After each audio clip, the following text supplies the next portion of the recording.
everybody. Just waiting for some people to come on in. Because we're going to get off into it today. Peace and blessings. We got Bolo in the building. Hey, babes. My Bolo. We got my lovely CC is in the building. We got my DTs with the eyes checking, peeking around the corner through the bushes. We got Cutting Edge in the building. I appreciate y'all so much. We're going to give it just another minute or two. So if you're watching from the bushes and you're bored, come back, because it's going to be worth it. I promise you. Even if this doesn't affect you directly, it affects somebody you know. Right? Yes, indeed. Come on through. Hit that like button. I appreciate y'all for hitting that like button. We got Ryan Campbell in the building. Peace and blessings to you, Ryan. Come on through, y'all. Listen. I'm going to switch it up a little bit. Just switch it up a little taste. Talk about some applicable situations that some people may be able to directly relate to, that we might be able to connect with. And your girl gonna cam up today. So, may not matter to some, but to me it does. Right? Okay. Peace and blessings. Come on in and tap that like button. Give it just another moment or so, and then we gonna get off into it. It's gonna be good. I'm also gonna drop the link, because I already know this gonna ruffle some feathers. Some people gonna be opinionated. Some people gonna agree. Some people gonna disagree.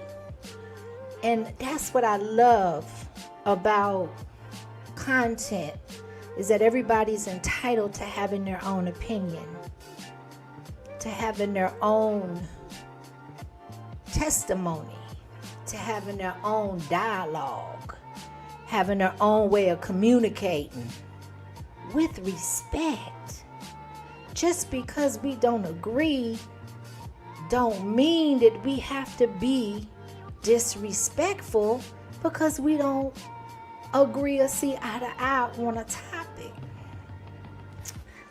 And I don't know where we got lost with that, but I encourage different opinions, different perspectives. How else can we grow? How else can we mature? How else can we evolve? How else can we get different perspectives? How else can we get a 360 circular opinion or picture? If we just rely on our own particular understanding and we rely on exactly what we have to contribute to the conversation. There may be right and there may be wrong. But at the end of the day, who's to judge? Because your right might not be my right. Your wrong may not be my wrong. Your right may not be my wrong, and my wrong may not be your right. That's where we at with it. So anyway, y'all, let me get my life together. You already know how I'm coming. Hey y'all. We got Miss Collins, the beautiful Miss Collins in the building. I appreciate y'all. Thank you so much. Thank you so much for just typing in the chat and letting me know that you paying attention, or that you listening, or that you thought about your girl. I do appreciate that. I really, really do. So, okay, I want to switch up. Hold on. We're going to fade that out, and I'm going to put some background music on. Low. And then we're going to start, right? So if you've read the title is You Paid But You Didn't Parent. Now she wants to be a mom. And this can go and be juxtaposed to dads as well. I feel like we give dads so much focus, so much attention, so much disaccreditations that sometimes we tend to forget that mamas, there are some, though the percentage obviously may be smaller, there are some that say, you know what, I can't do this. I don't want to do this. I'm good on this. And I need for you to take over, Dad. I need for you to take the reins. And there are some mothers that absolutely, and let me just give them credit and kudos to the moms that don't terminate the pregnancies, that don't adopt the children out without the contribution and the agreement of the father. Because it took two to procreate and produce a child. So as mothers, we picked them. At the end of the day, we picked them. Period, point blank. You like it, you love it, or you don't. We picked them. It is up to us to make the right decisions. The burdens fall on us as moms. And with this particular mom, she said, you know what? I'm not going to do either. What I'm going to do, because the father has expressed interest that he wants to raise this child, I'm going to give him all the help he needs. Because I would rather, since I picked him, I would rather our child be with somebody that this baby can connect with, can bond with, that I know is going to be in good hands, that I know sacrifices are going to be made. Bonds matter. DNA bonds matter. Kudos to those that adopt. Kudos to those that are foster parents. Kudos to relatives that take on the responsibility in cases where the mother nor the father is either equipped or has a desire to raise the child or children, and they step in. Kudos to them. It does indeed take a village at the end of the day. So I wanted to give not just a backlash or ostracize this mother. And let me just give a disclaimer and some transparency that I have read, because I try to do my due diligence and not look crazy up here, right? As at the origin, because you got a lot of skits, you got a lot of people that fabricate things that. And in this situation, it has been said that this was a skit. But even if it wasn't, I thought this was a great, great topic to stimulate conversation, to stimulate dialogue, to get different opinions. And it's important because we are living in a culture at this point, in this time right now, where we have a lot of single parents, male or female. We have a lot of couples that are procreating and taking on the responsibility, the gigantic responsibility of bringing life into this world, but don't have that same type of vantage point or investment in the relationship so that that child has a fighting chance, so that that child or children are put in a position to succeed instead of failing from toddlerhood before they even get a chance or an opportunity to compete. It's not an even playing ground when it comes to certain cultures. If you know, you know. Right? Hey, Jenny. Peace and blessings. Hey, Cutting Edge. I appreciate y'all. Thank you so much. And anybody I might have missed. So, for those that know, I am a single parent. Have been for some time. Have 2 sons. One of my sons is good and grown. And when I say good and grown, in a minute I'm going to be able to say that for both of my sons. However, my youngest son is 17 years old, soon to be 18. And he still needs his parents. Now, me and Dad didn't work out.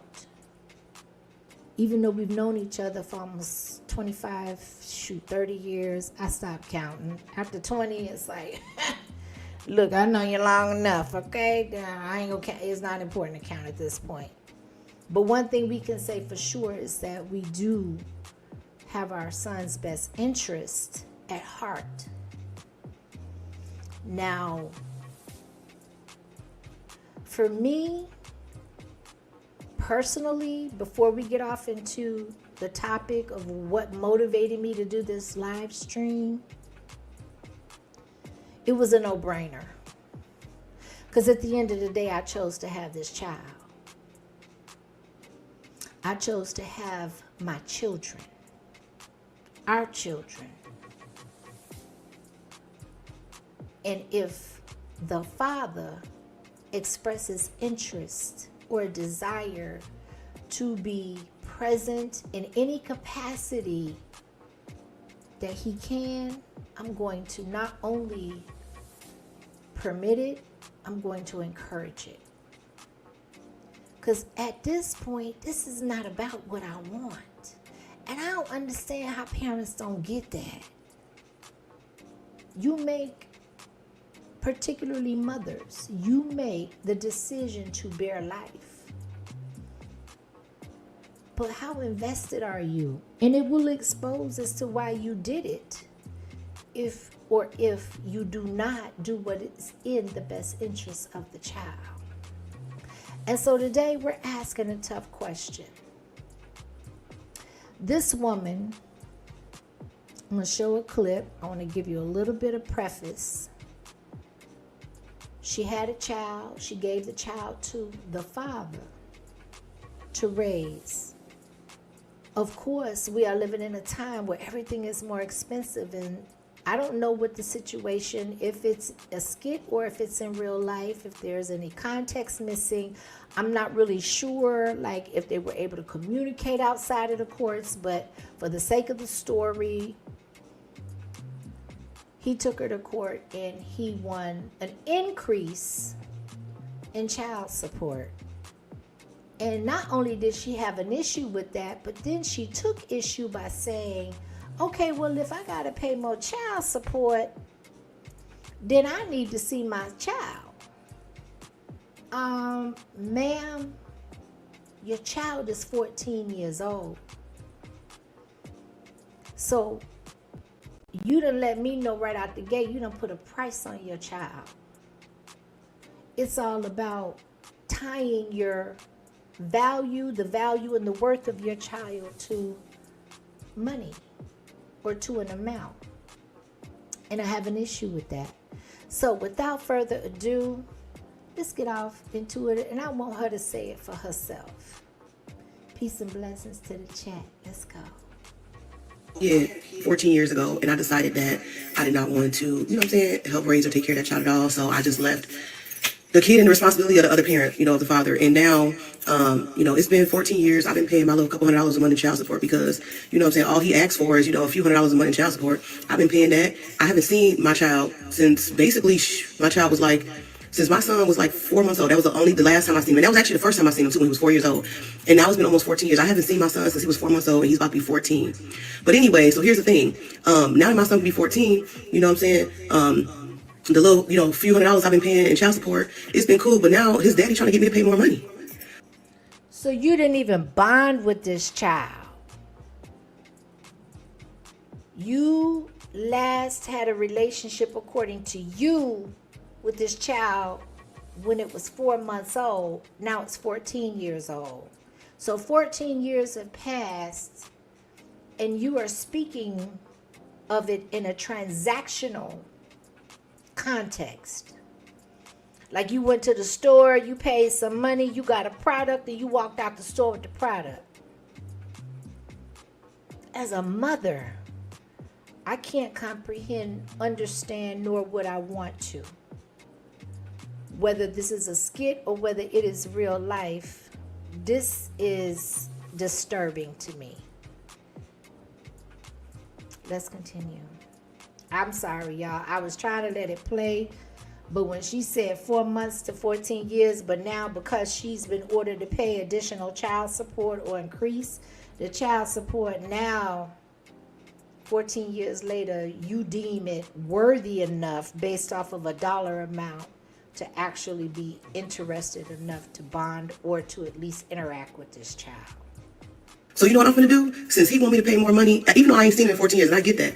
Since he want me to pay more money, I'm finna try to ask for visitation now. Shit, if I gotta pay you, you know what I'm saying, more money in child support, I might as well start seeing him then. Shit, why not? He don't know me at all from a lick of paint. And I ain't even been interested in really knowing him, you feel me? Since I ain't seen him since he was 4 months old. I really didn't have too much care to even get to know my son because I'm like, why? You know, what's the point? I didn't even really want him to begin with, you feel me? So why do I need to get to know my son who I had? You know what I mean? You get what I'm saying? Like, if I didn't want you in the first place, why do I need to know you? I'm cool with just paying my money and keeping my distance. But shit, since this... She said what she believed in how she felt. She didn't want the child. She didn't want the child, period. But now that she's been ordered to fork over some more money outside of what she was accustomed to paying, now you want to interact with the child? Ooh-wee. Daddy trying to get me to pay more child support. I might as well get to know him now, right? Am I wrong? Am I wrong? If you want me to pay you more child support, I should just start seeing him then. Fuck it. Am I right or am I wrong? Like, tell me if I'm tweaking. Because shit, if he just, you know, if his daddy just fuck around and just say fuck the child support and take me off child support, cool, I'll keep my distance. I don't even need to know the little fella. Shit, he about 14 anyway. He don't need to know me at this point, but I can keep my distance from him if he just take me off child support. But if he want more money, you know what I'm saying? He gotta let me see him. Fuck that. She, goddamn it, that's the only way. That's the only way. Am I wrong? I believe that was a rhetorical question. She said, was she wrong? You don't know, and you have to ask others if you're right or wrong about something that developed in your womb for 10 months before birthing it. You gave it away, or you allowed, let me rephrase that, you permitted the father to raise the child, but the only difference and the only change in 14 years is now you got to pay more money. So you're trying to figure out why. You can't communicate with the dad like you want to because you done crossed that line. You done burned those bridges. So the only other thing you can do is communicate with the child. So is parenting for her about a check or is it about a connection? And the topic, or one of the main topics of my live today, is going to be financial obligation versus emotional responsibility. We can flip this to those that are watching, whether you're watching it live, you come in on the replay, you catch it on a premiere, whichever, however. How do you look at this particular situation when it comes to regarding the best interest of the child? Of the child. Because at this point, I'm not concerned about how you feel unless it has a direct bearing on the child, their progress, lack thereof, etc., etc. You came into this child's life building, with a financial responsibility, but not building a relationship. The child is 14 years old. Very critical age, very impressionable. But the foundation by this point for foundational principles, for how they are to conduct their behavior and their views on life, you weren't there. Again, this is not just for her. This is for any absent parent that chose not to be present or chose to be absent. As a mother, I can't relate. I'm sorry, I just can't relate. But I have to point out that she's not alone. She is not by herself.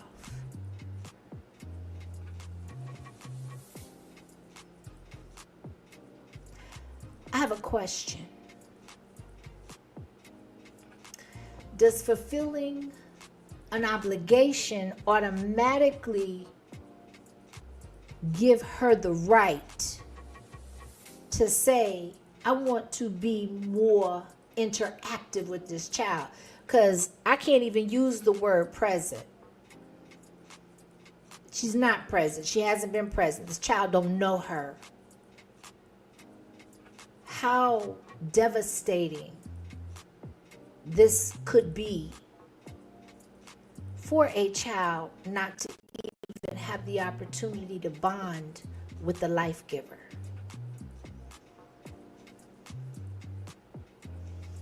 Again, 14 is a very vulnerable, identity shaping age.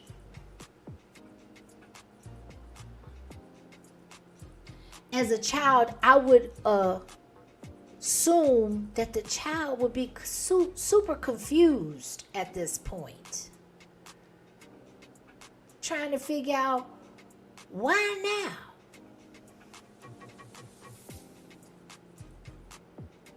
Why now? 14 years I have needed you and you have not been there.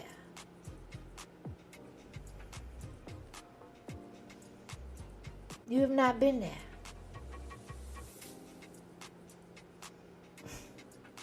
Now because you got to fork over 100 or 200 or whatever it looks like, because she don't look like she's making big bank based off of her complaints. Not even her look, just her complaints alone.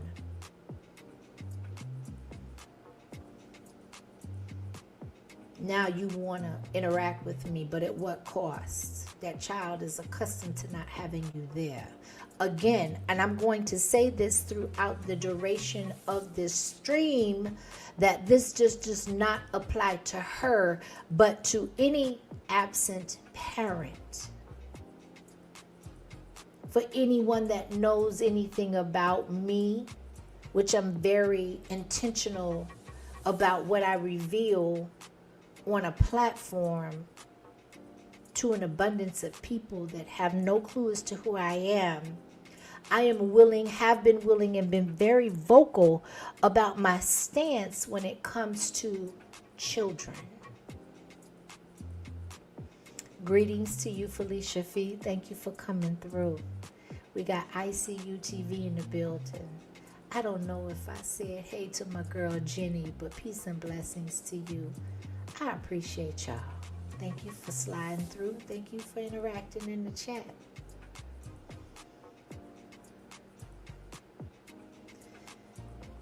The problem that I have with this situation is that because you have been absent, mother or father, but in this case, we're talking about mama, the life giver, the one that ultimately made the decision to bear forth the fruit of this child.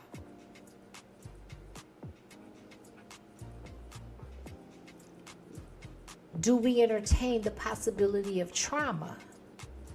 Because nobody can absolutely gauge nor depict how it affects a child when they feel unwanted by a life giver. And based off of this particular clip, she didn't seem to give a damn. It was all about the money. Since took me back to court and then charged me some more money, or got the judgment and an award for me to have to pay some more money. Now I want to see what this is all about. Does a child need it? Does a child require it? Let me tell y'all something. My experience as a mother, twice, to two boys. When they're young, they require a whole lot. Things are, to me, unduly expensive, unnecessarily expensive, but they are what it is. People are pumping out babies, producing babies, procreating and having life all over the place.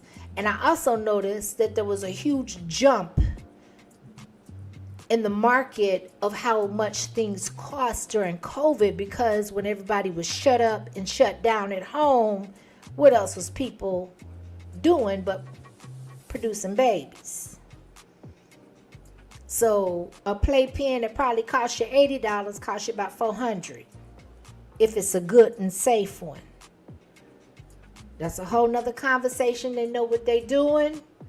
My point being, there is a small window where you feeling like you can manage it financially, and then boom, they start growing up on your ass. Their needs increase. Their wants increase. Their desires become critical. Do they get the support of the parents, of the ones that provided them with life? Or do you really reveal why you had them in the first place? Were they intentional?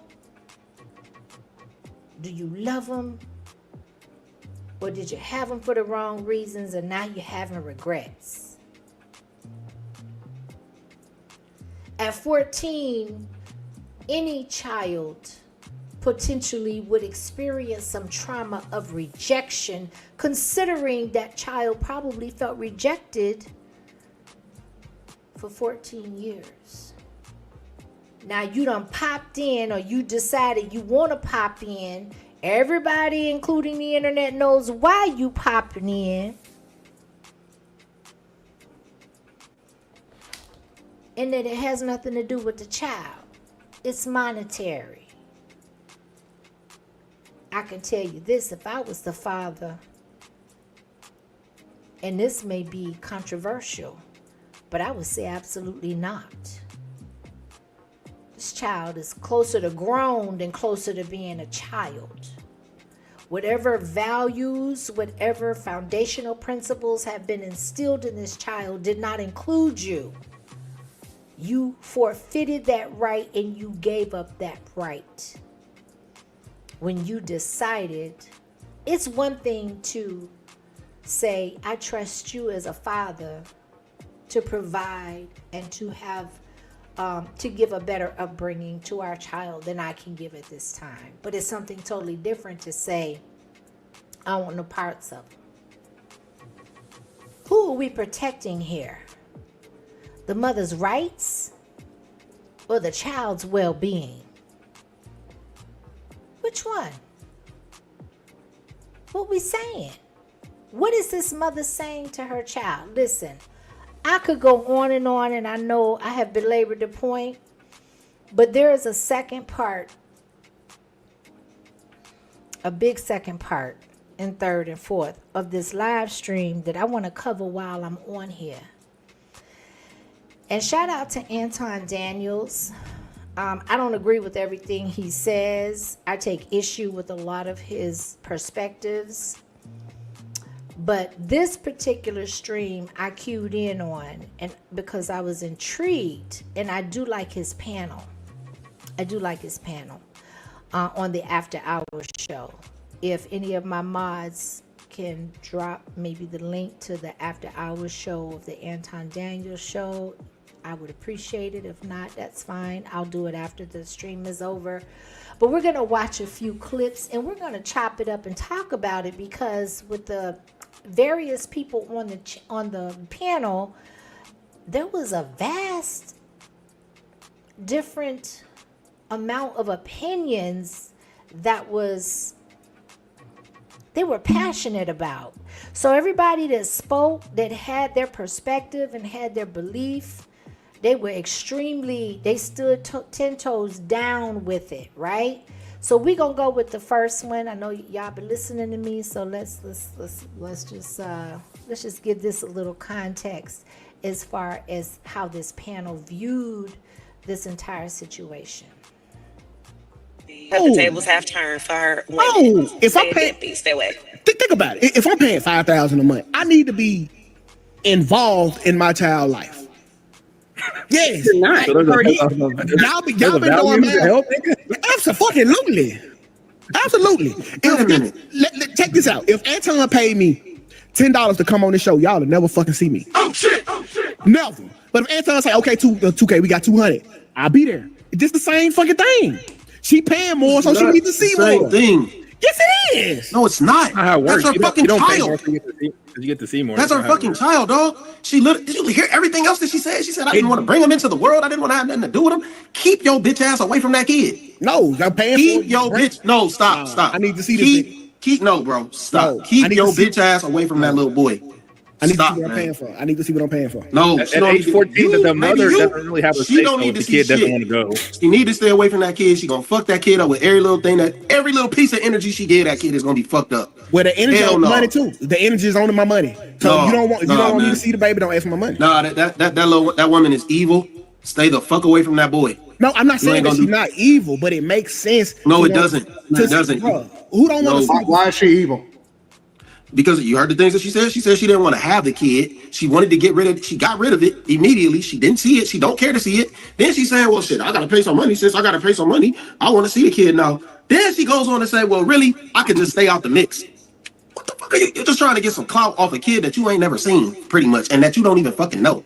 Talking about am I tweaking or not? Yeah, you was tweaking when you gave the child away, man. Are you not? All right, so let me ask you a follow-up question, Slim. How is that any different from guys? What do you mean how is that any different from guys? I don't think it's any different from guys. We pay money to stay away. It ain't no difference. But the difference is there should have been some kind of connection psychologically and spiritually to the child, which you see there was none. So that goes to show you she's just a fucked up person. No, niggas are stupid. We pay money and then never see what the fuck we paying for. She paying money and want to see her product. Molly, what's your thoughts on this? Wow, that was a lot. So the first thing I want to talk about, and I would love some opinions. Actually, what I'm going to do is I'm going to drop the link. I appreciate the engagement in the chat, but for anybody that would love to come up in dialogue with me, I would love to engage and get possibly different perspectives on this entire situation. Now, Slimmy was the gentleman up in the upper right hand corner, and 2K was the gentleman with the beard and the goatee in the lower left hand corner. 2K was saying, okay, if I'm paying for something, I want to see what I'm paying for, as if this whole situation is totally transactional. There is nothing emotionally tied to this based off of his response, but based like the young lady by saying, okay, well, now that I'm ordered to pay more child support, listen, I want to see what I'm paying for. Product versus services. Same thing with 2K. Slimmy was like, yo, keep this mother away from that child at all costs.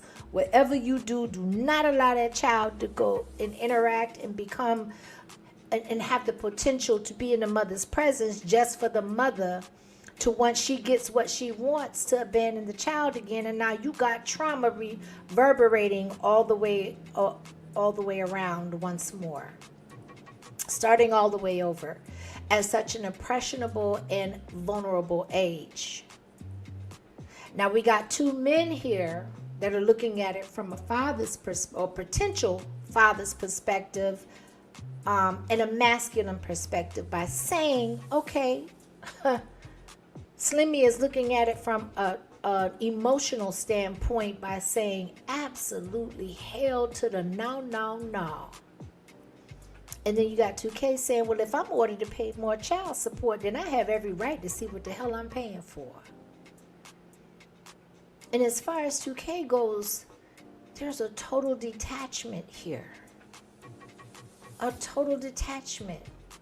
That's why I keep saying, whether it's a father or a mother, it doesn't matter who has custody. For the sake of context of this conversation, what is being stated is, should the absent parent that has had no interest with interacting with that child for 14 years, only due to the fact that they have been ordered to pay additional monies per month to support the child, which absolutely the needs of a child grow, they don't diminish.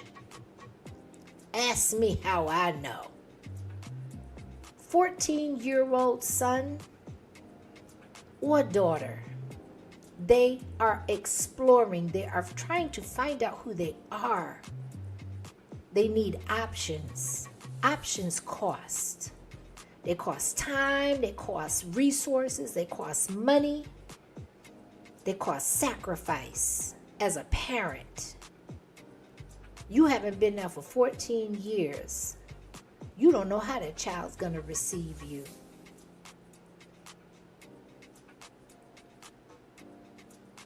So, one of my questions is, why now? I mean, outside of the monies, because I know I'm going to keep it a buck. I've seen where fathers have, or mothers, but mostly in my case where fathers have been awarded to have to pay more child support because the needs of the child grow the older they become. So my question would be was, what does she want? What is she expecting out of this exchange between the child that she has no bond with, no relationship with outside of financial support? Is it about the money? Is it about pride or guilt? I know for me, I would be feeling some type of way as a mother. Just period. Much less saying, okay, and vocalizing to the world, damn, now that I gotta pay more money, now I want to see the child. That's what it took. That speaks more about you than anybody else. And what Slimmy was saying is that intentions matter. What is the intent of this mother wanting to enter this child's life at this point, 14 years later? Son only got 3 or 4 years before he's considered fully grown by state of law. And will it be more damaging than the absence of that parent that wasn't there? Come on with it, Jenny. Come on with it. And with hormones raging comes a lot of confusion. Whatever he has going on has not included her. Why pop out now? Why show up now? Let's go on to the second clip. Again, anybody that would love to hit the link, feel free to do so. I'm not going to put you on the spot. Say what you want to say pertaining to the topic, and let's engage. Let's go. Molly, what's your thoughts on this? I'm kind of siding with 2K. Like, I don't get the uproar. Men do it constantly, and nobody is in an uproar. It's just like y'all are desensitized to it. But if a woman does it and says exactly her sentiments is a man who don't want the child, what's the problem? Because she carried it. She don't want the baby. Like, so what? She didn't abort it. She would have been a monster if she would have aborted it. She would have been a monster if she would have kept full custody. Mm-hmm. Like, what can women do that's not gonna make them a monster? So okay, stop this shit. Men do it all the time. Oh, she's trying to increase my child. Can I speak? I'm sorry. Can I finish? Can I finish? No, but men will say the same thing. Oh, she's trying to up my child support. Let me get custody so I can get it knocked down. Let me get some visitation so I can get it knocked down. You conflating two different things, right? The dude now, somewhat in his defense, even though I thought he was dead ass wrong, he said the woman was a menace to society. Pretty much, he said the woman was horrible. She was a terrible person. That's why he did it. This is not that. This woman gave her child away. She never said nothing was wrong with the man. She never said nothing. She said she immediately just gave up because she did not want to have the kid. It's a totally different situation. So you can't conflate the. You cannot conflate the two. You can't use that as an example because at least she didn't dog out the baby daddy. This man made it. No, you're giving her an excuse. You're giving her an excuse to be wrong. Men give other men excuses all day. No, we're not talking about what men do. We're talking about y'all don't check y'all friends. We do. I literally just said that man was Molly. Exactly the same. Molly, you can't say that. You can't say that because it's not true. I just told you I was against him. I was against him doing it, and I spoke out against him doing it. It's wrong. Period.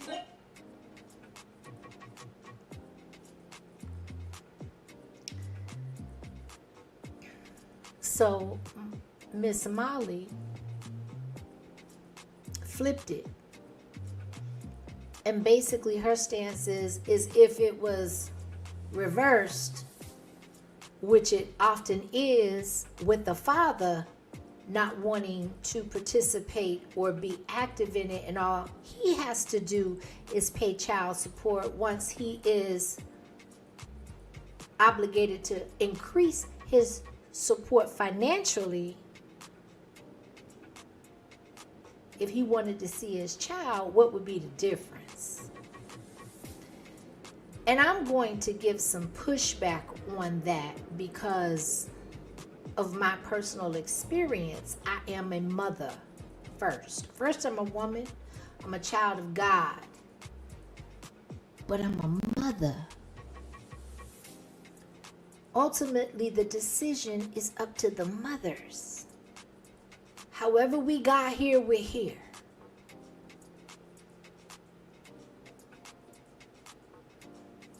To me, if a man plants a seed and a flower grows, in this case a child is developed and birthed, he planted the seed, but he didn't birth the flower. In my opinion, there comes, and I'm just, listen, I can only speak from my perspective. As a mother that goes through a 10-month gestation period, you feel that child develop inside of you. You feel it move. You feed it. It is up to the mother to determine whether that child lives or dies. And a step further than that, if she chooses to allow the child to live, will you position it to thrive? That goes from picking and selecting and choosing to have it with the child's father to the decisions that you make as the mother. From here on out, from the time that you heard that test was positive, life should be different. That's just my opinion. So it is beyond my conception and my ability to perceive. So therefore, I can't speak on a mother saying, you know what, I don't want the child. Maybe she didn't have any bond or attachments or love for the father.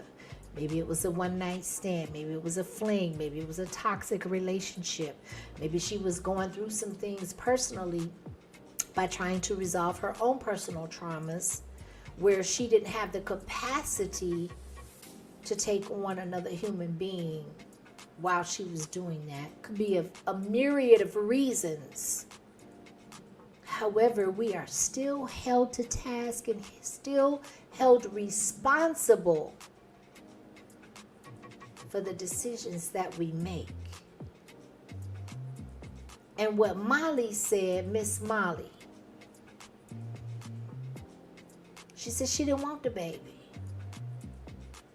She didn't want it. Now, at the beginning of the stream, I gave kudos to the mother by saying that she could have terminated the pregnancy. She did not. She could have given the child up for adoption. She did not.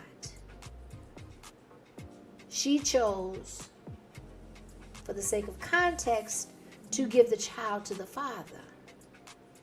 Not only that, knowing what risks came with that or what the outcomes would come with that, yeah, I'm going to probably have to pay some child support. Okay, we good with that as long, is things are what they are, and I'm okay with that. I made my peace with that. Now, you digging deeper into my pockets, I want to know why. But again, is this a financial transaction? Or should it come from a place of emotional responsibility? Now, this next clip threw me for a loop. I ain't gonna even lie to you.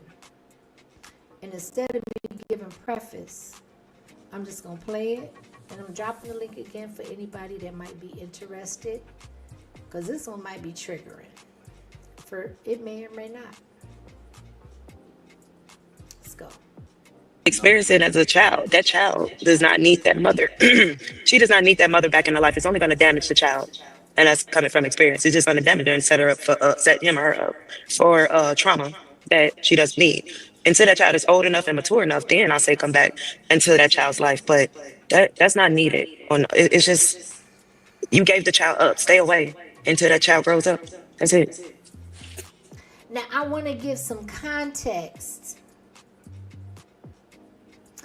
I don't know about this young lady's situation per se, but she gave enough of it to say that she can relate and that her situation made this entire topic,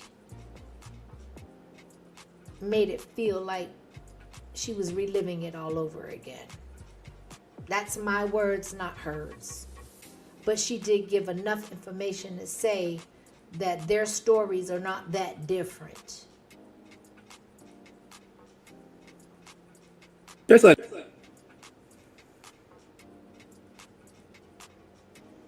subject. Experience it as a child. That child does not need that mother. She does not need that mother back in her life. It's only going to damage the child. And that's coming from experience. It's just going to damage her and set her up for, set him or her up for trauma that she doesn't need. Until that child is old enough and mature enough, then I say come back into that child's life. But that's not needed. It's just, you gave the child up. Stay away until that child grows up. That's it. there's a So her position was stay out of the way. Go ahead and do what you got to do from a financial standpoint. Fathers do it every day. If their financial situation changes, if their classification changes, if their lifestyle changes, where they yield more income, it is not uncommon for mothers that have custody, primary custody of the children or child, to take the father to court and say, look, I need some more money. Okay? Now, I don't know the young lady's situation, Lex, that was just speaking per se, but what I do know is that she could probably speak on it from a more relatable position than anybody else on the panel, because their stories aren't that different in the scheme of it all, right? And what she said was, it could be a trigger, it could re-trigger some triggers that were already there. Again, we keep talking about a 14-year-old son.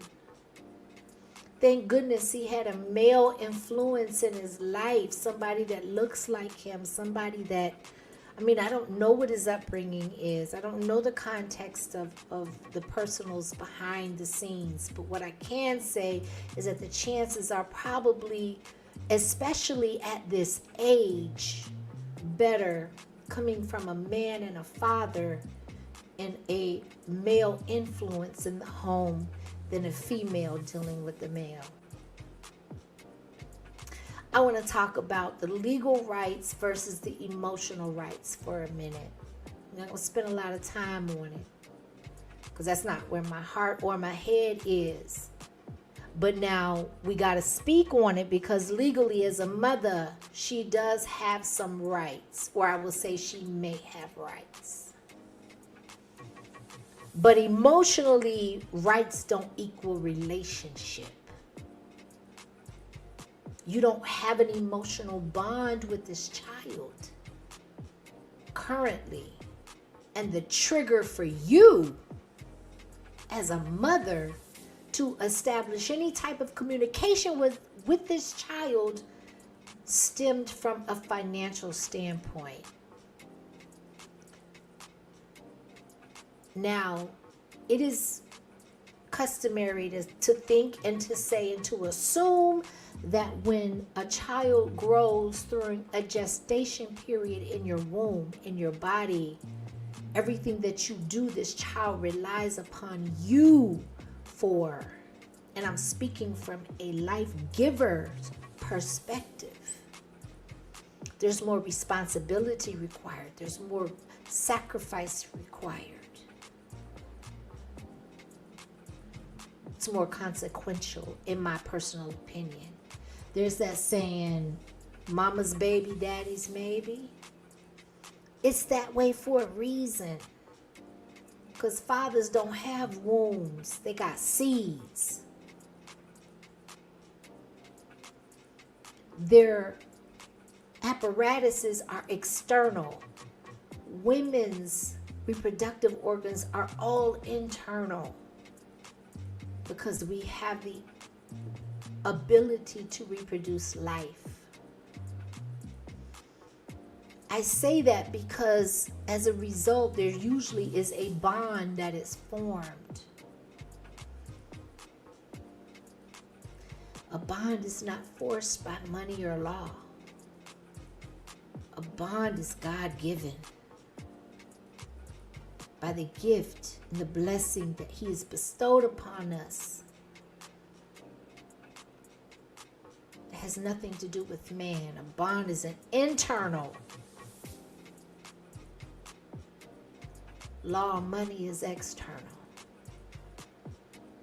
which means it can be subjected to different narratives, to different perspectives. A bond is a bond. It's a connection.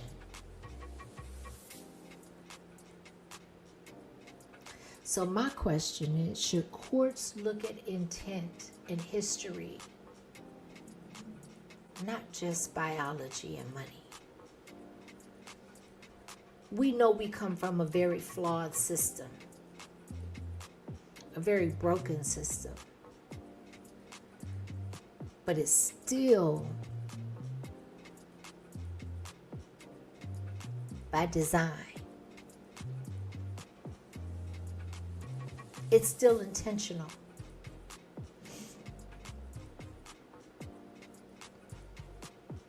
Now, I want to go on to this next clip. We only got one or two left. Be very short. However, they pack a punch. And they promote conversation that I believe needs to be had. Period. And this one is between a male and a female, 2K and Mika, where Mika is presenting her stance on how both parents are needed, are necessary to manufacture a balance in the upbringing of that child. And of course, you got 2K that is saying that a father's role is more important than a mother's role. Let's listen. She can't even fathom it. I just don't like it. I don't like when men do it. I don't like when women do it. And honestly, this woman hasn't been in this child's life. I just say, if the courts are going to make you pay the money. But I don't think she should be able to see that child. I do think it's a little different with the mother, because a child without a mother I mean, of course, not having a father is one thing, also, but a child without a mother, it's some damage there to that child. I wouldn't want to introduce her because I don't think she's going to stay. Why And do I y'all? don't think she cares, so I wouldn't want to introduce her. Why do The fact that she waited until the child was 14 years old and that there was a court-ordered increase in child support was the only difference in her saying that now I want to at least communicate and connect with this child and be in the presence of this child should speak enough of volumes to be able to tell the story that needs to be told. 14 years, this child hasn't needed you. This child hasn't been through 8 or 9 years or 10 years of schooling, including kindergarten, to where a situation couldn't have warranted a mother's point of view or my mother's point of view. But the only trigger and the only difference between 4 months and 14 years of age is that you got to fork up a few more dollars every 30 days to support my growing needs. As if there is no understanding and no connection, no bond to understand that not only am I a part of you and you brought forth life by bringing me here,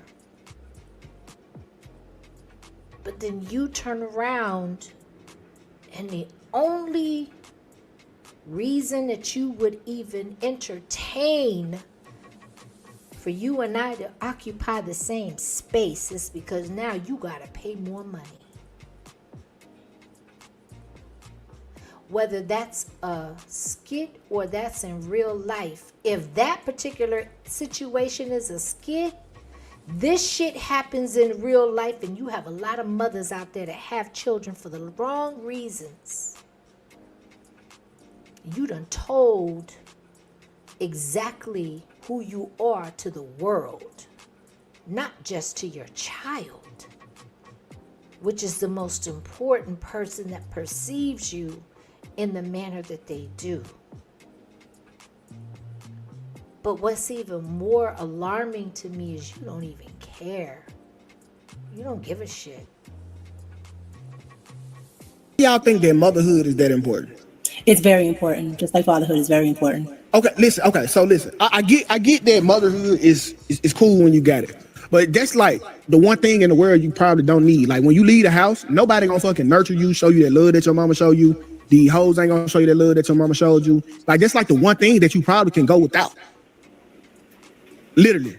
So that's just like one for your whole life. Is that what you're saying? Not that's what I'm saying. It's just something that's kind of like if I had to make a sacrifice on anything, it'll be love. Like, cause don't nobody love you when you outside. But you have to have a level of compassion, or else you just be beating up. You don't. You do. The most successful people got no fucking compassion for nobody. You do, and men in turn have it even more because you have both. So you're able to do exactly what you're talking about. So you have an XY chromosome, correct? Could I? Yeah, I think. Can I survive off of pure love alone? Can you survive off what? Pure love alone. Like love. What do you mean? Look, can I survive off of love alone? Like just love. Like no other life lessons, but love. I just go around loving everybody. Can I survive off and that's why I think both parents are essential. Your mother teaches a lot of things, and your father teaches you a lot of things. But it comes in stages, because you have the nursery stage, right? And then you have the stage of adolescence. Everything my mama taught me got me hurt. Like my mama was my first toxic relationship with women. But no, and I don't know your mother, no disrespect, but if your mother is a toxic person, your mother's a toxic. No, she's not toxic. That has nothing to do with. Okay, so listen. No, she has to be for you to have a toxic relationship with you. No, listen, I'm gonna tell you. I agree with that. And he's going to rebuttal that. And he has the right to do so because that's his experience. But what I will say, hold on, y'all, is that toxic relationships come and manifest in all different forms and variations. They can be between husband and wife, boyfriend and girlfriend, parent and child, siblings, friendships, teachers and students, mentors and mentees. It's a matter of perspective, personal perspective. But what I do agree with is when she said, now I'm a Virgo. And one thing that you can bank on Virgos living their life off of a manual and off of a routine includes balance. God created man and woman, Adam and Eve, however you look at it, male and feminine energy. However you view it, there is a yin and a yang, and there is an equilibrium of balance that demands to be respected in order to yield the optimal results. And if that is not adhered to, there will be an imbalance. Therefore, there will become dysfunction and toxicity, in my opinion, and in my experience. So he's saying, you don't even need the mama. Well, if you don't need the mama, then why couldn't you birth that son or that daughter? Because 2K has children. If the feminine energy is unnecessary and not needed, then why can't you do it all? Why do you need a womb to bring forth life? Why can't you plant the seed, fertilize it, and then grow the flower yourself and yield the results for which it is intended to yield?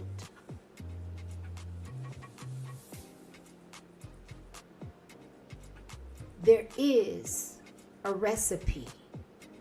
There is biblical principles throughout the entire Bible, if that is what you choose to believe, where it yields the most optimal and functional outcome with the mother and the father, with the feminine and masculine energies. When those pendulums are disrupted, it creates chaos. It creates imbalance. And it seems like 2K is speaking from a place of trauma. And I know he touched on it, but we're going to finish letting him explain why he feels and believes that a mother and a mother's presence to a child is not warranted, needed, and it's unnecessary. Why is toxic? Well, she taught me to be a gentleman, open up doors for women. And when I got in the world, hey, you got cursed out for opening the door for women. You don't pull out a chair for no woman. You got everything she was teaching me for a woman. It was like my mama was teaching me to date her versus teaching me how these hoes was that I had to deal with. These bitches didn't want me to pull out their truck. They wanted $40. They didn't give a fuck about me being a gentleman. Actually, I finished last because I was the nice guy. She set me up for failure. She was raising me to be the nigga that she never had. Well, can I ask a question? It's personal, I guess, a little bit. Was your dad there? I mean, he came. He came through at nighttime, but he wasn't there when I woke up. Okay. He came through, so he was not in the household. His presence was not consistent. His influence was not consistent, nor was his teachings and what he was intending to pass along. So there was already an imbalance. There was already potential trauma in the mix of it all, which I felt was indicated from the inception in the very beginning of when he stated that children don't need their mothers.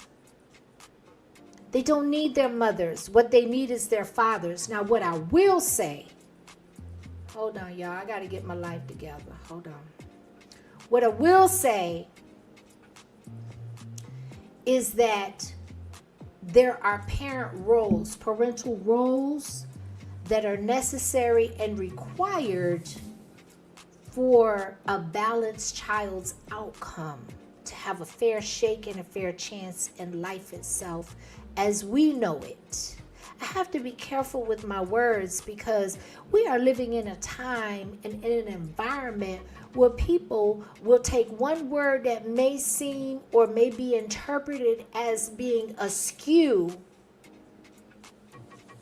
and flip the entire narrative and miss the whole message, miss the whole picture. And now you done made a beef and you done made a disparaging barrier between the two instead of finding a solution. He was raised by a single mother where it sounded like his father could have been in and out. Papa could have been a Rolling Stone. Could have been all kind of different scenarios. But one thing that he said out of his mouth is that, he was there, but he wasn't there all the time. So mom had to make it do what it do, but she can only operate in her feminine energy because that's how she was created. But when you emulated the feminine energy because you didn't have or you lacked the masculine influence, you went out there with that feminine energy and you got shut down and you got the outcome that your mama didn't get when she exercised her feminine energy. But it's not your mama's fault outside of who she chose to have a child with. At the end of the day, it still took two. Women get a lot of heat for that very reason alone, that we are the life givers and the life bearers. We live in a real messed up and fucked up ass society where fathers are diminished. The roles are diminished. It is pushed that we don't need masculine energy, much less in our culture. God forbid we ask for it to be in our homes where children are present. Because it took the masculine and the feminine to create life.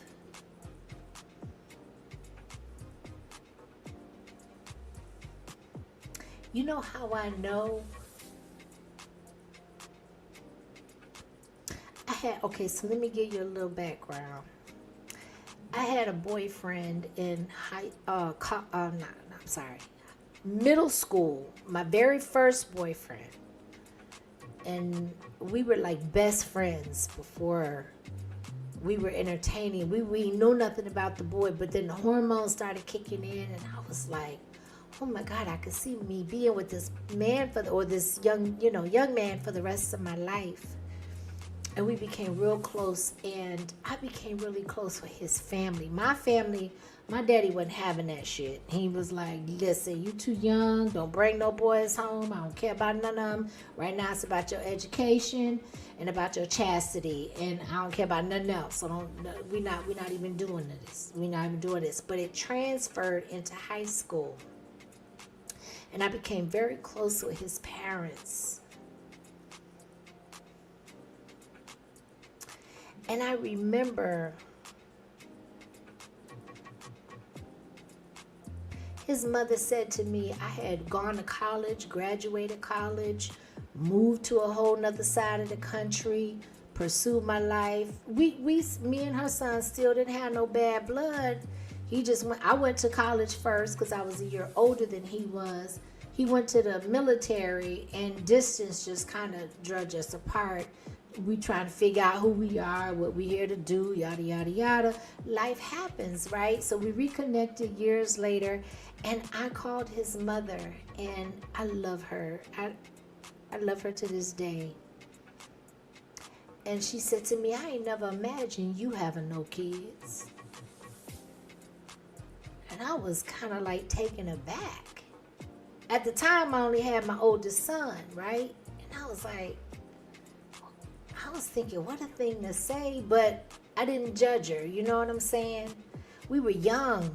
And of course, I wasn't going to have any kids and wasn't thinking about or talking about kids at that age, even in high school, because we broke up my 9th year of high school, and then I got with my high school boyfriend from 10th through graduation. But when she said it with such certainty that that's what she believed. And even though it wasn't true, it always stuck with me. Well, why would she believe that, or why would she say that?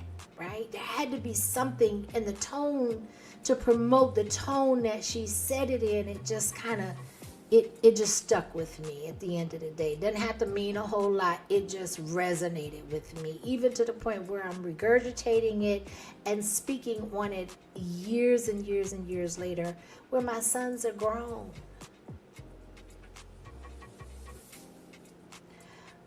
But that also let me know how little she knew about me.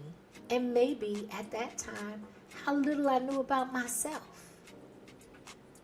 Because becoming a mother has been the most gratifying and the most monumental outcome in my entire life. It brings me joy.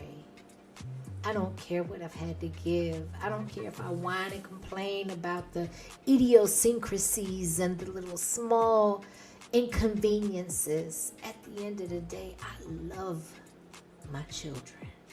Grown or not, I love my children. They give me purpose. I can't see it any other way. So for me to see a clip like this, and for me to initially perceive that it was real and that it was authentic, because it came off very convincing to me. And even if it's not her story in real life, her story does exist because she's gone viral.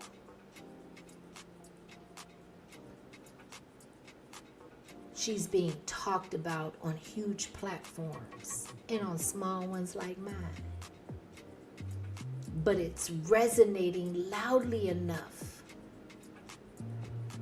to say, what is going on with our society, with our culture, with our mindset, with our generations?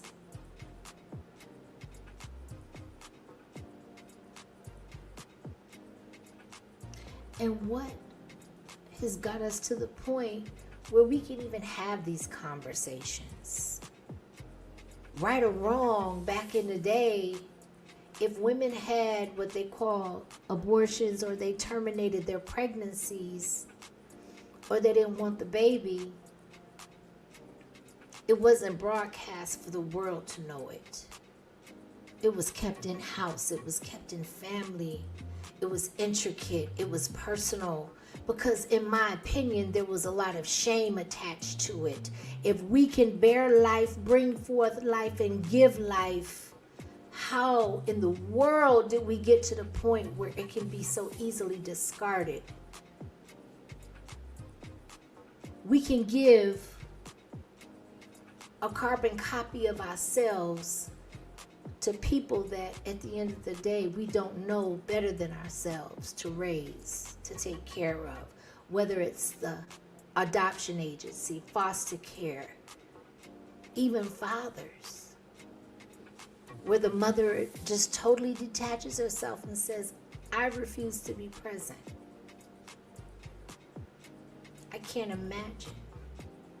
Because again, becoming a mother gave me purpose. It gave me the drive. It gave me the motivation. It gave me the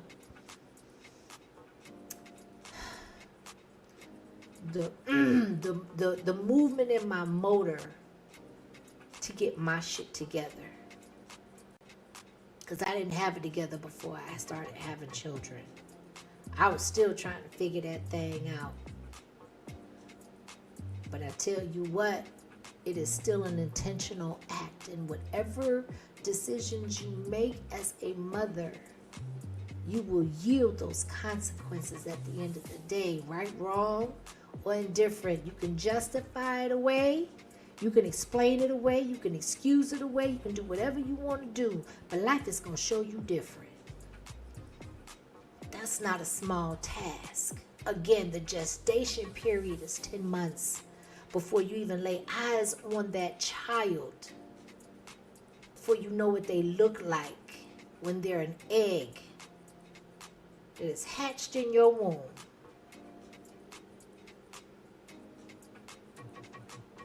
Thank you, Cutting Edge. I appreciate you. Thank you for everything you do, for the platform, participation, and support that you give everybody in this sector. Not just me or everybody you come in contact with. It's such a genuine spirit. And you are appreciated. I appreciate you. I appreciate you. All right, we got one more. Listen, I'm going to drop the link one more time. You know, for him to say, oh, we haven't even finished that. Okay, so while he's finishing that, y'all, I got to take a potty break. I've been drinking water all day long. And I've been holding it since the beginning of the stream. So, listen, this old bladder done did what it can do. But I'm going to play it while I run to the restroom. And let's hear him out because he still got more to say. God bless 2K and God bless Miss Mika. Okay, so that's where she set you up for failure.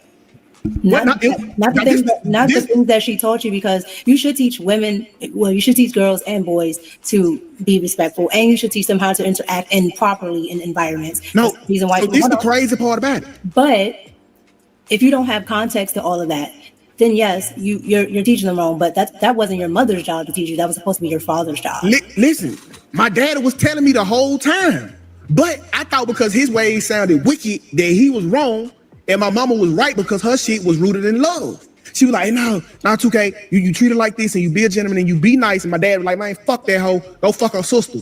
That's what I should have been doing, because every time, how long? Every time I was being nice, it got me fucked over. Every time I was doing what my dad told me to do, I was winning.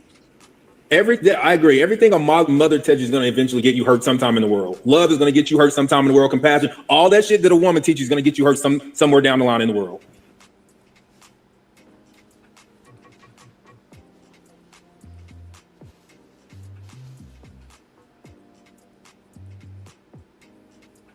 Teaching me how these hoes was that I had to deal with. These bitches didn't want me to pull out their truck. They wanted $40. They didn't give a fuck about me being a gentleman. Actually, I finished last because I was the nice guy. She set me up for failure. She was raising me to be the nigga that she never had. Well, can I ask a question? It's personal, I guess, a little bit. Was your dad there? I mean, he came through at nighttime, but he wasn't there when I woke up. Okay, so that's where she set you up for failure.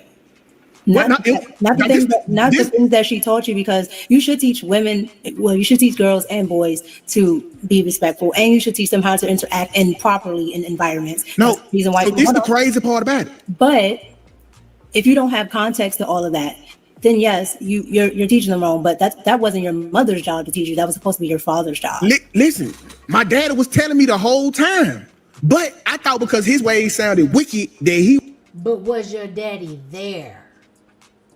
I understand what he told you, but was that on golf night? Was that while y'all was breaking bread? Was that while y'all were taking a drive down the freeway in his spare time? Or was he present and explained to you in context what that actually entailed?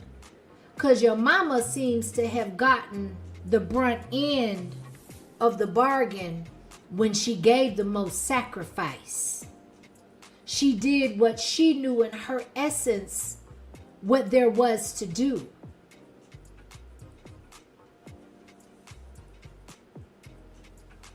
Put a one in the link, in the chat if you can hear me, please. I don't want to be talking and can't nobody hear me. Lord have mercy. Because that was a bar.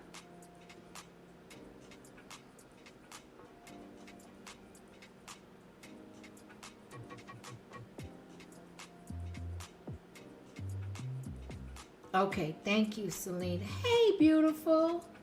Hey, Miss Selena. I'm sorry, y'all. I haven't been reading the chat. We got Phoenix Rising. My girl is in the chat. I love y'all. I really, really do. I appreciate y'all being here. I see Mr. Oates a comment, but I don't see him in the chat. Peace and blessings to those that are listening, whether you typing in the chat or you're not. Listen, come on with it, Phoenix. He was backing his words up with action. See, and at the end of the day, that's what we have to do.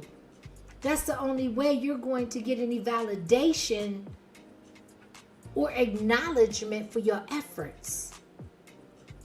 Is you're going to have to give up something. You're going to have to sacrifice something.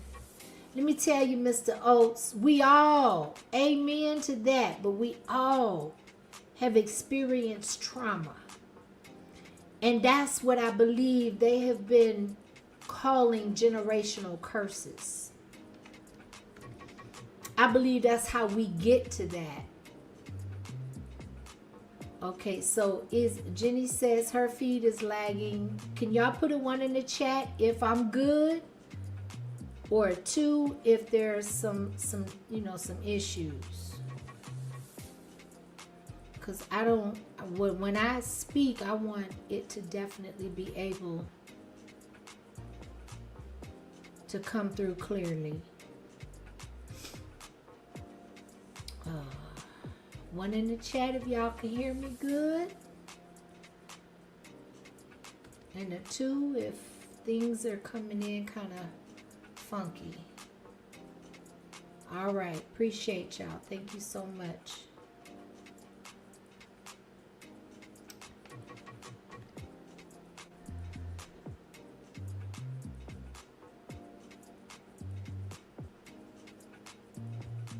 Do we overvalue one role and undervalue the other depending on our personal circumstances? Because it sounds like that's what happened to 2K.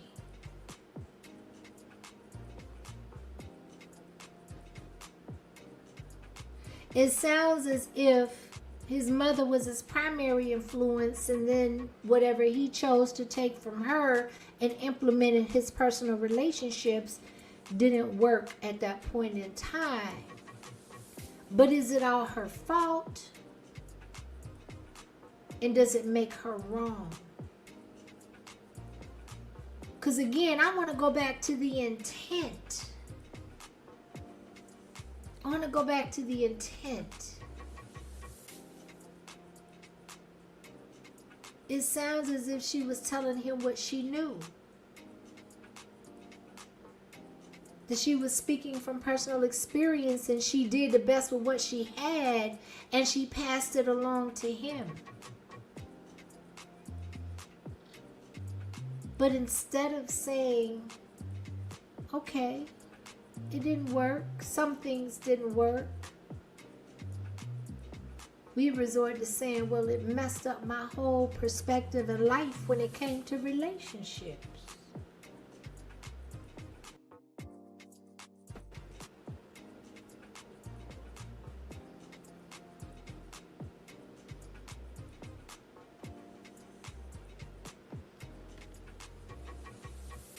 Do we overvalue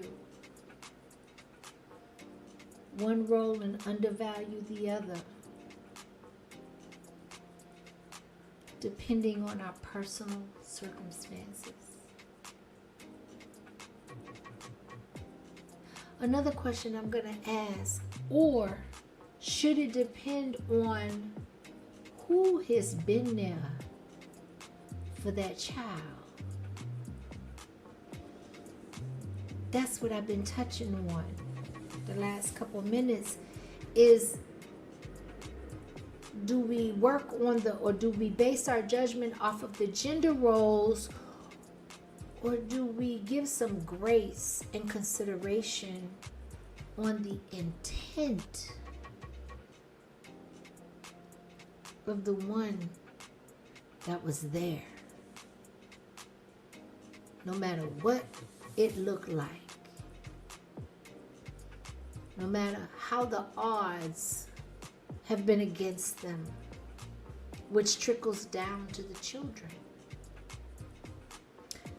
Our society is so fucked up. Our culture is so jacked up because of our broken families. But I guess it's not enough that our families are broken, and I'm speaking on a consensus of the majority, because everybody's family is not broken, but many are, more than should be.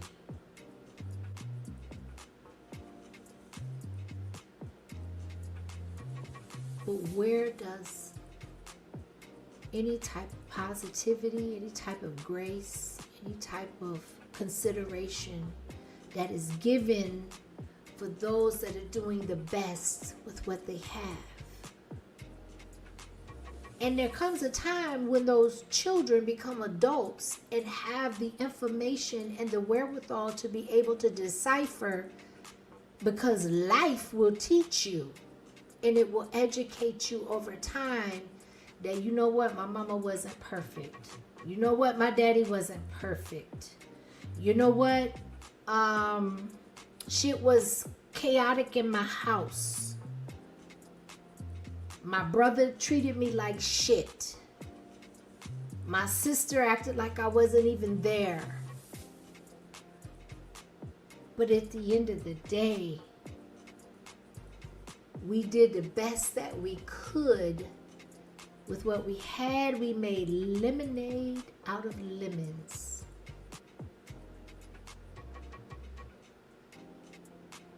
Again, if that balance and that pendulum is disrupted, what do you think you're gonna get?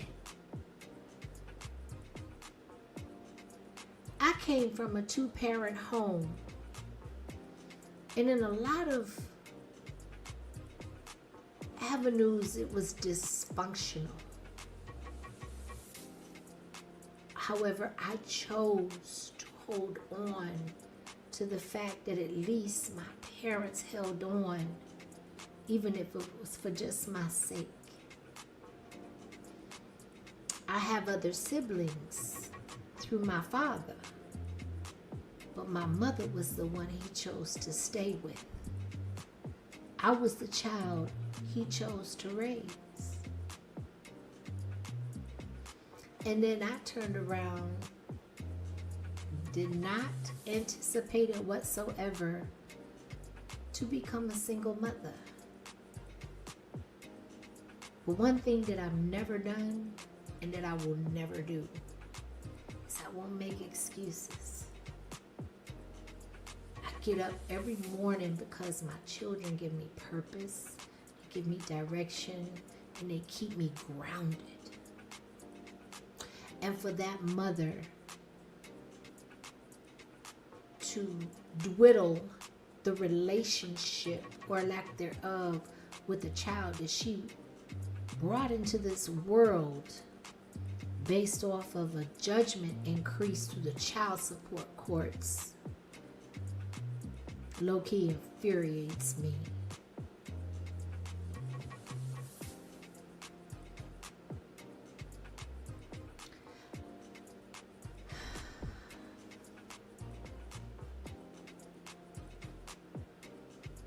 So I want to ask the chat a question. You don't have to hit the link. I'm not dropping it anymore. But I would love to pose the question if anybody wants to answer in the chat. Do you believe and feel that withholding access from a child is protecting the child or punishing the child in this particular situation? Again, the mother, from the age that the child was 4 months old to 14, she had no interest in having a relationship, according to her, of any sort. And you know what? For those, because I know there was a lot of people that came in after, but I'm going to play this video one more time just to give proper context. It's short, it's not long, but I think it would benefit more than it will be redundant to those that have already seen it. So I had a kid 14 years ago, and I decided that I did not want to, you know what I'm saying, help raise it all, so I just left. Hold on. Oh, there it is. Okay. Hold on.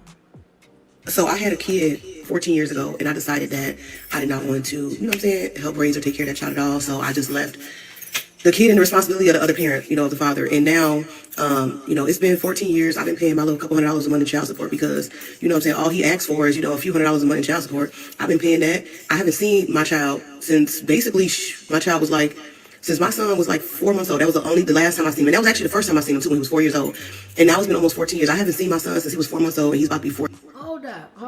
Hold up. I just caught that.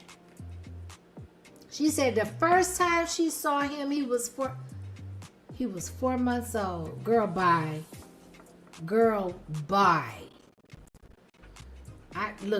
That slid past me, except for this time. And listen, I ain't got no words, none. Who Jesus help us all.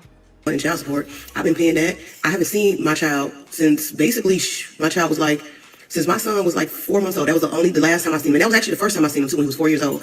And now it's been almost 14 years. I haven't seen my son since he was 4 months old, and he's about to be 14. But anyway, so here's the thing. Now that my son will be 14, you know what I'm saying?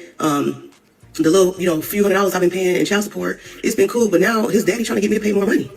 So you know what I'm gonna do? Since he want me to pay more money, even though I ain't seen him in 14 years, and I get that. Since he want me to pay more money, I'm finna try to ask for visitation now. Shit, if I gotta pay you, you know what I'm saying, more money in child support, I might as well start paying him then. Shit, why not? He don't know me at all from a lick of paint. And I ain't even been interested in really knowing him, you feel me? Since I ain't seen him since he was 4 months old, I really didn't have too much care to even get to know my son, because I'm like, why? You know, what's the point? I didn't even really want him to begin with, you feel me? So why do I need to get to know my son who I had? You know what I mean? You get what I'm saying? Like, if I didn't want you in the first place, why do I need to know you? I'm cool with just paying my money and keeping my distance, but shit. If I didn't want you in the first place, why would you say this on social media? Why would you utter these words to where they don't die? And your child is going to know that they were not wanted by the life giver. Shame on her. If you felt that way, you felt that way. That is transparent, that is authentic. But to say it in this fashion to those that you have no idea how far this reach is going to go,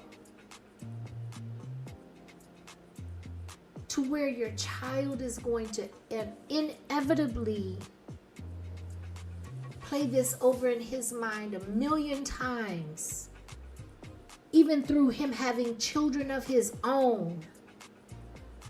That's cold-blooded.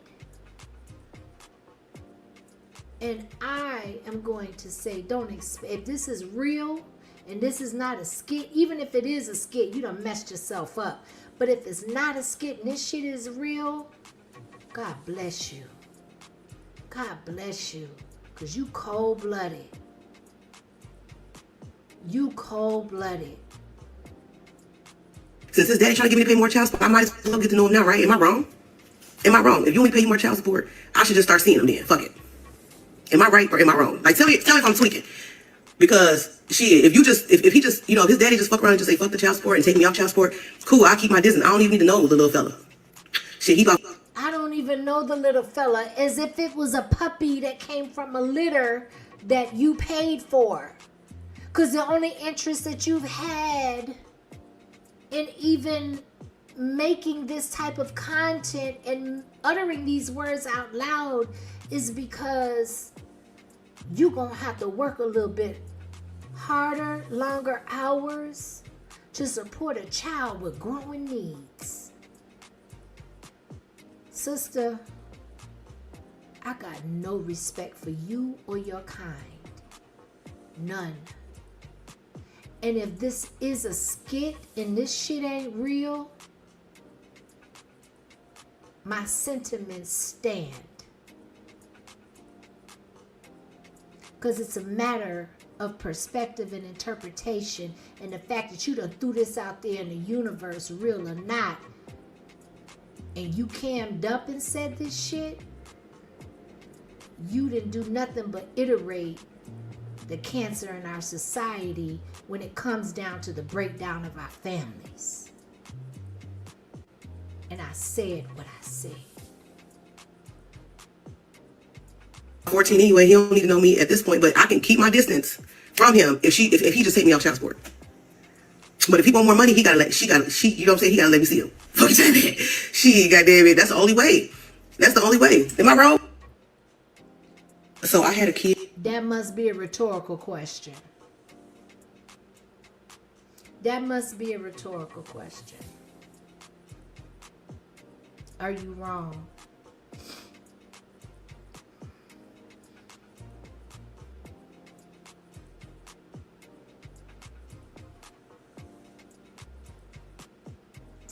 Y'all, I really ain't got nothing else outside of that. I'm feeling triggered. I ain't gonna even lie, I'm feeling triggered. And when I said, maybe that's not the right word, but I'm feeling downtrodden. Because this is not just her story. It's just a story that is being put on display at this point in time that caught the algorithm. But she's not alone.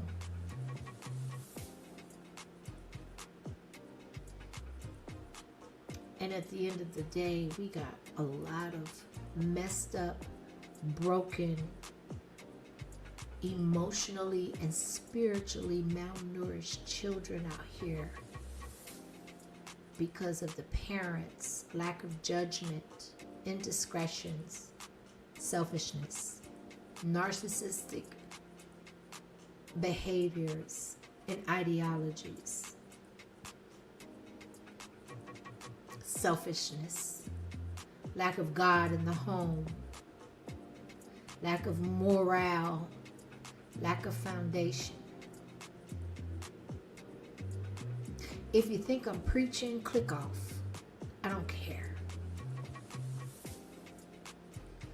If you think that what I'm doing is admonishing you and you want to know what makes me authorized to do so, click off. I don't care. I'm speaking to the ones that are open to receive. And if it don't apply, let it fly. And if it applies to you, you can do it in private. You can make the adjustments and the reckonings in private. This is how I communicate. I've said since my page was launched almost 2 years ago, I am not for everybody. I don't want to be from everybody. That's too much of a burden to carry. I don't care about anybody that I can't help, that I can't enlighten, that I can't pass on some personal experiences to. I don't care. My energy, my time, my resources, the time I've got left in this realm right here is super valuable and super short in the scheme of our perception of time. I'm not here for you. I'm here for those that need to hear it. The reason why God has moved me to speak on it at this moment. That's who I'm here for. And I'm good with that. I would rather have 10 people in my chat that rock with me, and I can take anything that I've said in this hour and 42 minutes of speaking this time around to either help themselves or somebody that they're connected to or that they love, rather than have 3,000 in my chat because they like something about me that has nothing to do with my message. I don't care about none of that, because if I did, I would be speaking on different topics. I would be speaking at the cost and the behest of my personal life. And right now, my sons are more important than impressing or trying to prove something to a bunch of people I will never meet and that I don't have any knowledge of.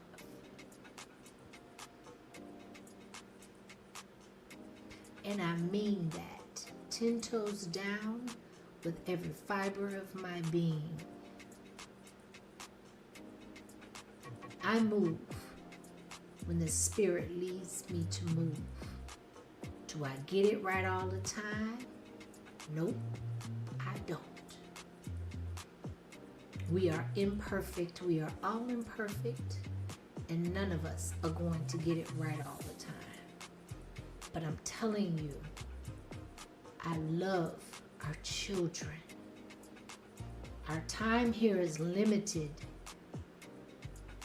What are we passing on when we get old, shriveled up, and croak, and our voices no longer matter to anybody? What did you instill in somebody else to where your presence will live on and it will add value to whatever's going on in real life, though?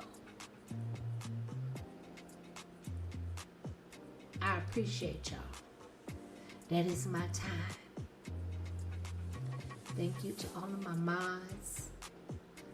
I appreciate all of the participation. Thank you for the gifted memberships. I appreciate all of it. And with that being said, I'm going to play, listen, I know this might sound like an idiosyncrasy, but if anybody also knows me, they know that I'm solution oriented.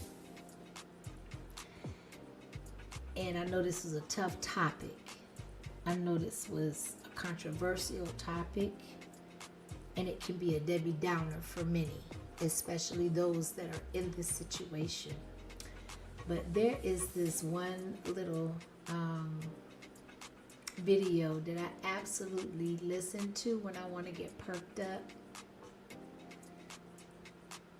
And it probably has nothing to do with this live stream, but if you get it, you get it. If you don't, then click off. Let's go. We talk about something else, politics aside, trial aside. Y'all ain't exhausted. Ain't nobody got no good news lately. Ain't nobody want no spelling bees and nothing like that. They still do spelling bees. Ain't got no good jokes. Y'all ain't learned no good jokes lately. I want to laugh. I want to smile and be happy or joyful about something. Nobody got no new love. Tag your love. Tag your new love. I want to see who your new love is. You ain't in love. Somebody in love. Somebody you trying to court. Somebody make you smile and look at you. You smiling. You crazy.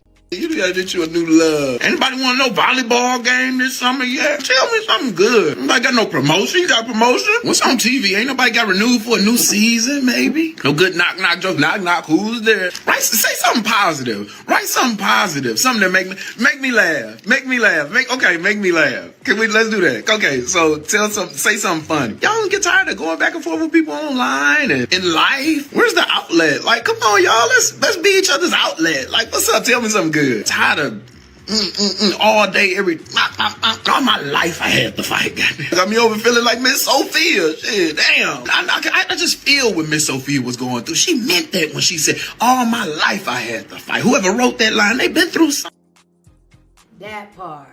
All my life I done had to fight. They done been through something. I got another one. Listen, since we got that one, we gonna listen to all of my fathers, to all of my brothers, to all of my men that do man shit, that live off of man shit. Shout out to Will Allen.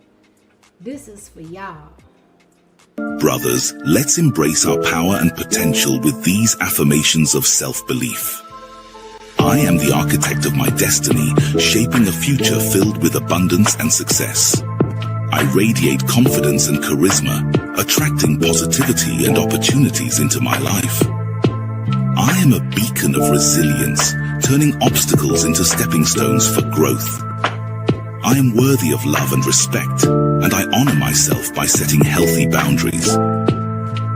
I am connected to the wisdom of my ancestors, drawing strength from their legacy. I am a leader, inspiring others with my vision, courage, and integrity. I am grateful for the journey that has brought me here, and I embrace the limitless possibilities of tomorrow.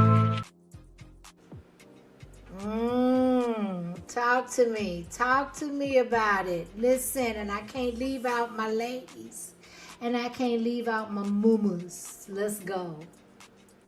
And black women can be a lot of things. They can be weak.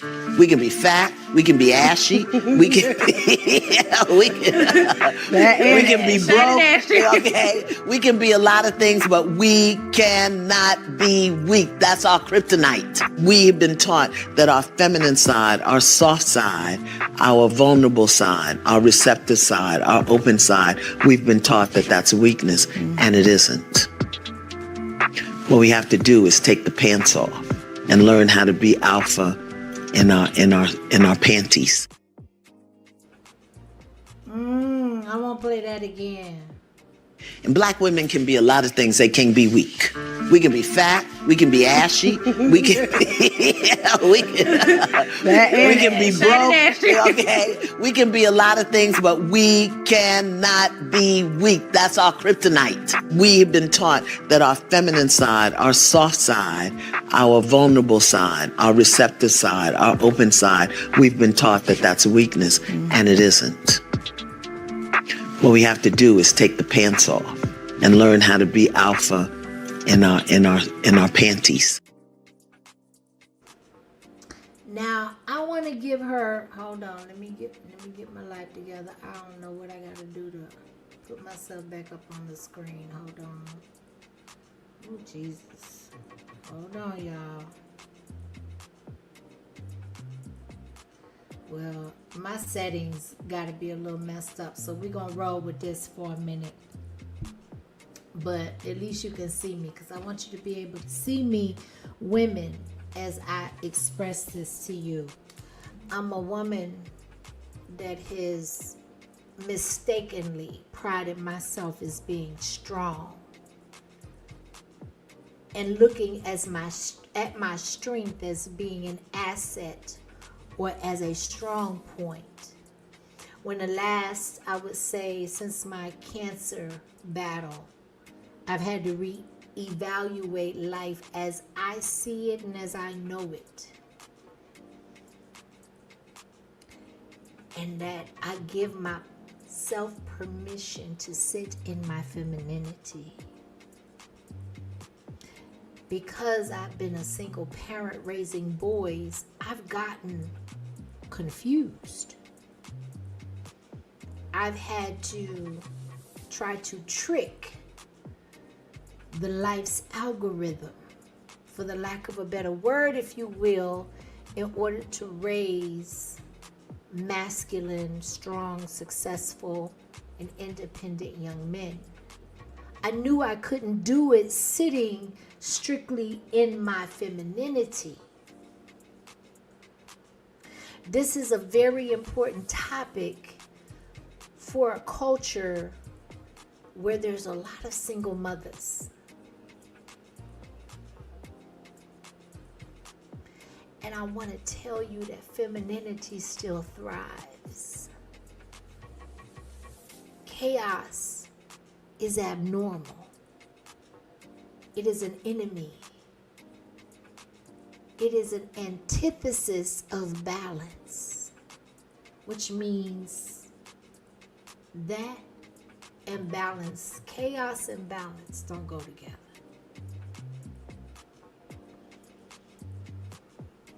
Keeping it real and not coming from a superficial place. Self-awareness. Accountability. Self-accountability. Softness. And spiritual strength. are feminine traits that will help women thrive. Whether you are by yourself, whether you have children or you don't, no matter what roles you have in life, you exercise in day-to-day routines. Y'all, it is no secret we live in a fucked up ass world. I want to give you permission to slow down and be open to receive. Quote unquote, strong women don't receive with grace. We don't need nobody. We can do it all ourselves. We got this. Nobody can do it better than we can do it.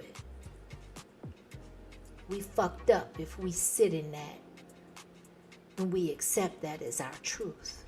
Because that's not how we were created. That is not the purpose on how we were created. I tried to trick the word, life, the culture, the desired outcome. I tried to trick it by saying if I establish some masculine tendencies in raising boys and not having the full support of dad, maybe that'll work. And I'm not saying it failed totally. Hell, but I got confused in the process. Keeping it a buck.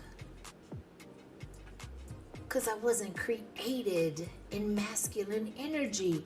I had a friend tell me, say, you not bougie, you just special. No, bitch, I'm bougie. I'm bougie. I am bougie when it comes to understanding my femininity. It took me a long time to get here. So where there are women that feel offended by being called bougie, I am not offended. There's a saying, if you are good at many trades, I know I'm misnoming it, but if you are good doing many things and you are a good steward of many trades and you are a master of none.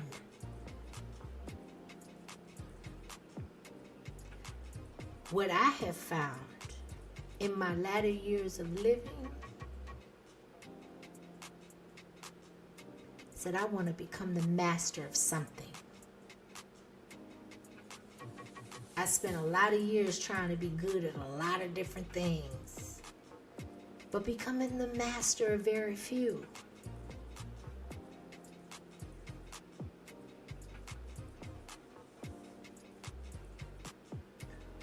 As women, I want to pose a question to you. Where can we allow more ease in our life? Again, where can we allow more ease in our lives? We overfunction. I know I do. And trying to pump my brakes and slow down and sit in my femininity and say, okay, well, this ain't for me. This ain't for me. I'm not put here to do everybody else's job. I'm not here to delegate what everybody else need to be doing. I'm not here to be good at everything and a master of none. I love sitting in my femininity. And I'm learning to own it more and more.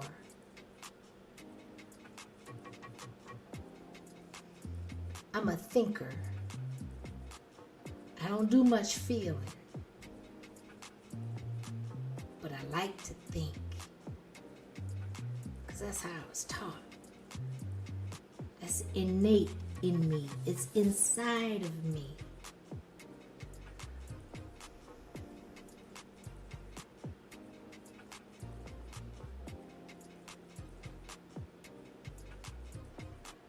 We have to as women.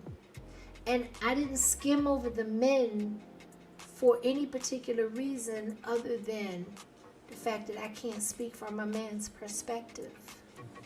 I can encourage y'all. I can hold you up. I can support you. I can do my best to make your load lighter.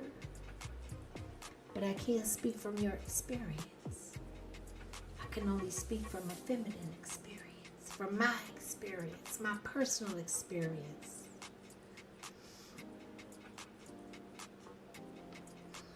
Listen, as women, we have to allow ourselves to feel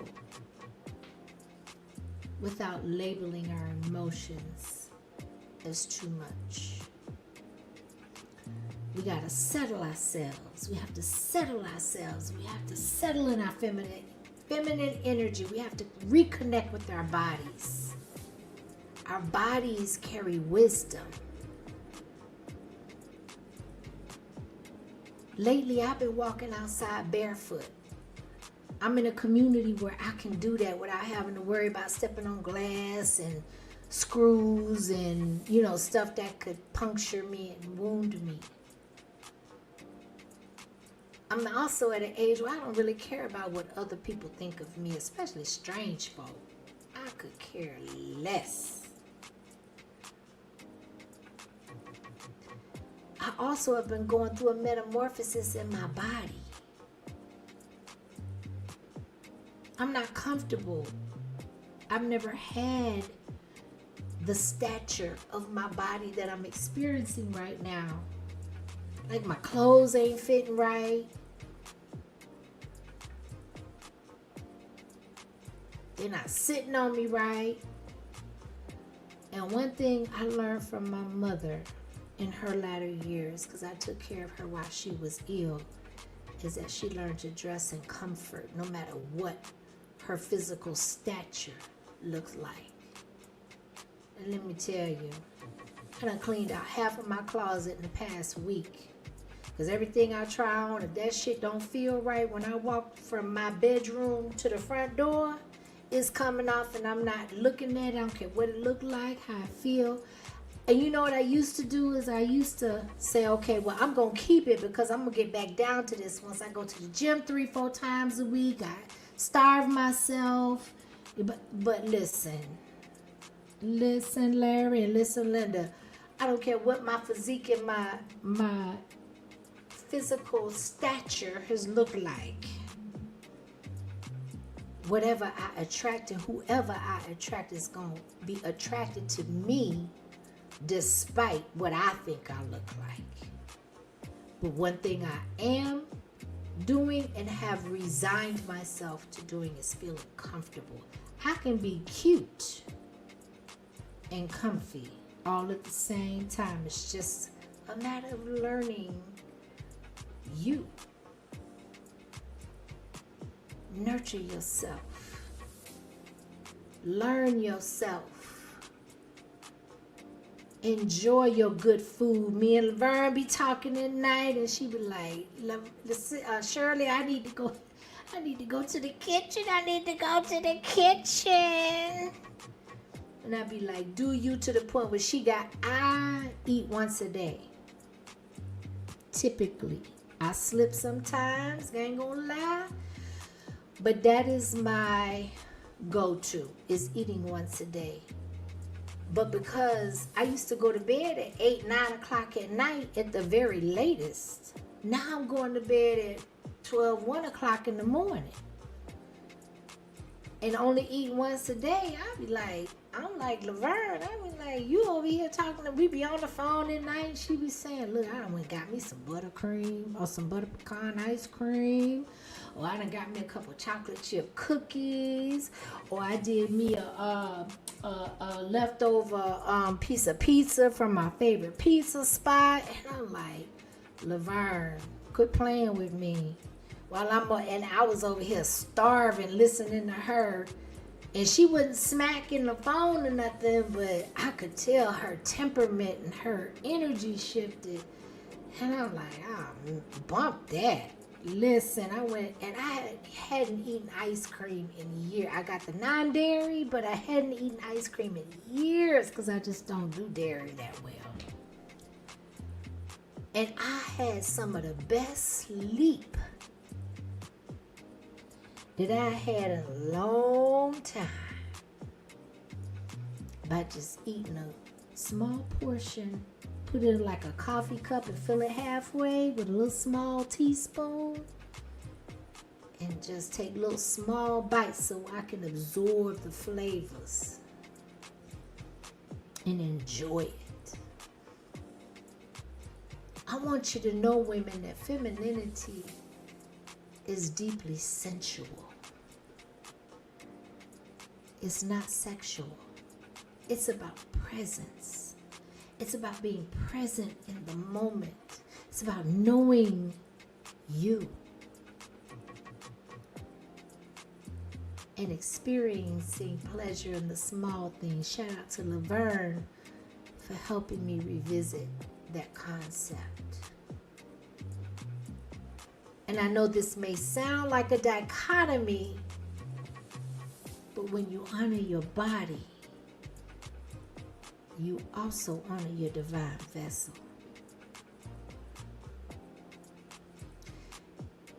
And I'm going to talk about two more little key points because y'all done got me on another. And listen, if that ain't for you, click off. It's all good. Just hit the like button on your way out. I appreciate y'all.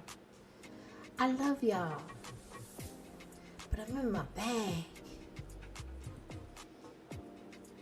Because I'm hitting and I'm encumbering a different phase of my life. And God is lining and has been for some time lining things up for me. Let me see if I can get the full screen. Hold on, y'all, because I don't know what's going on with my StreamYard.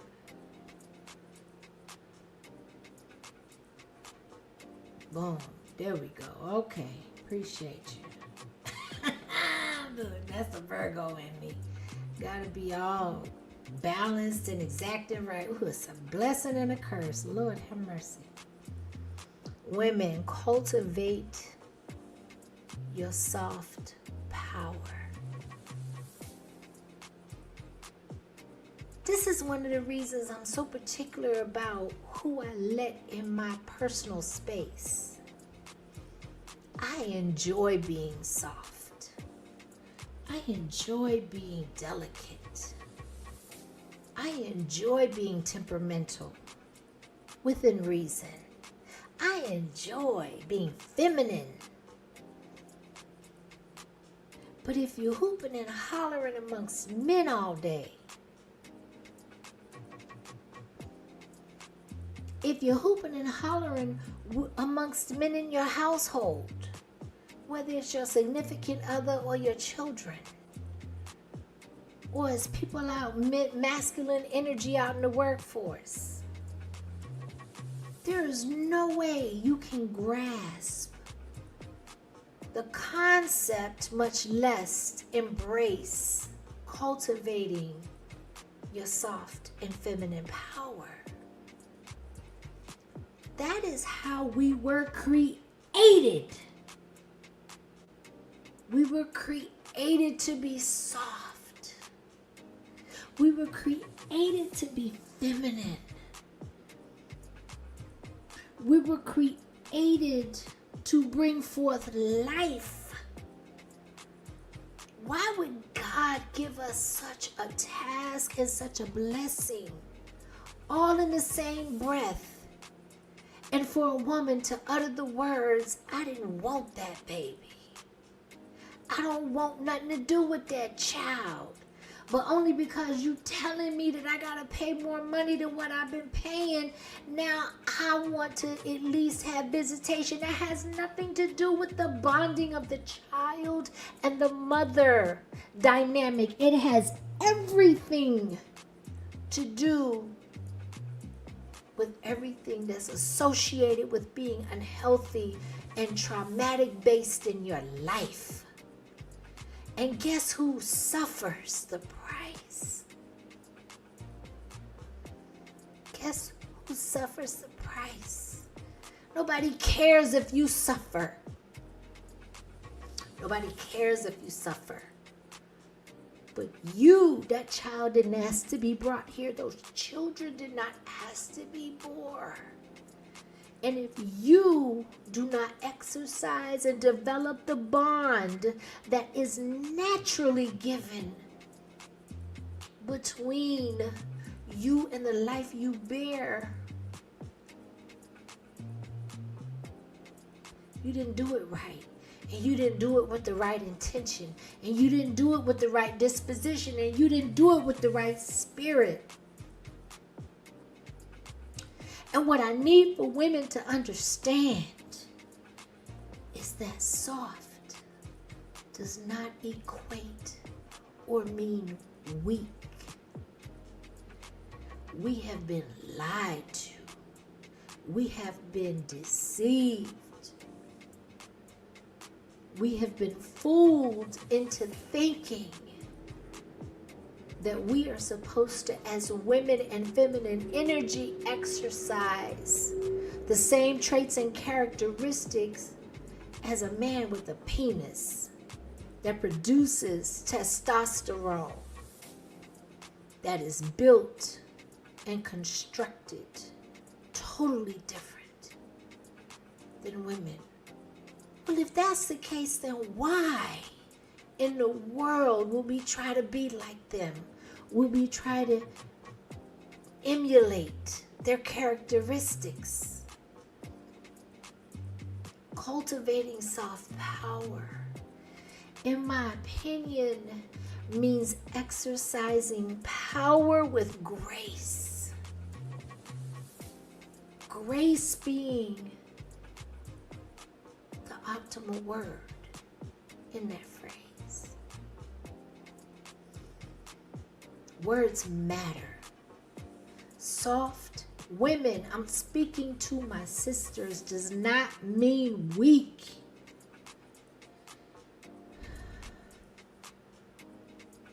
The fallen and the broken world and the demonic world that we currently live in this matrix that we have found ourselves in, has lied to us to make us believe that strength equals power. That may be true with a man that's got a penis, but it's an oxymoron when it comes to a woman, that all of her organs are internal and feminine.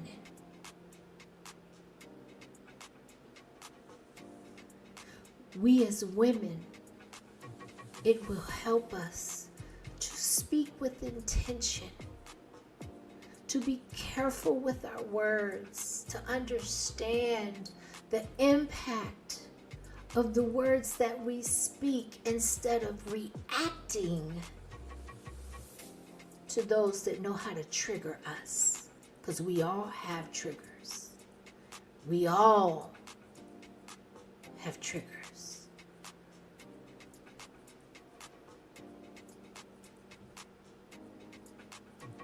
Come on with it, with a man. Peace and blessings. Thank you for being a member. And I appreciate all of my members. I know I don't come on here a lot. And that's why I don't promote memberships anymore. I believe in reciprocity.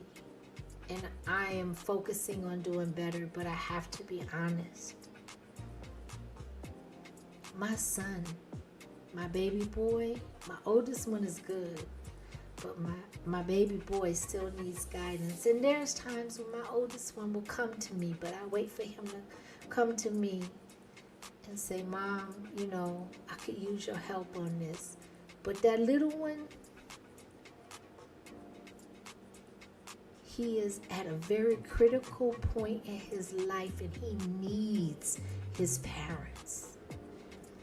And no disrespect to YouTube, no disrespect to the content creation aspect of it all, no disrespect to anyone, but that takes precedence over me typing in anybody's chat, me hitting anybody's live button, including my own. Now, once I get peace from where he is and that his wings are full-fledged for him to fly, and he's been given all of the foundational principles that me and Dad can give him, then I will revisit this. But I want to say that it's no disrespect and it's no diss to anybody on YouTube, but my bloodline is the most important thing to me than anything. Family first. Come on with it. Family first. I don't give a shit about nothing else. Everything else is secondary. That's just that.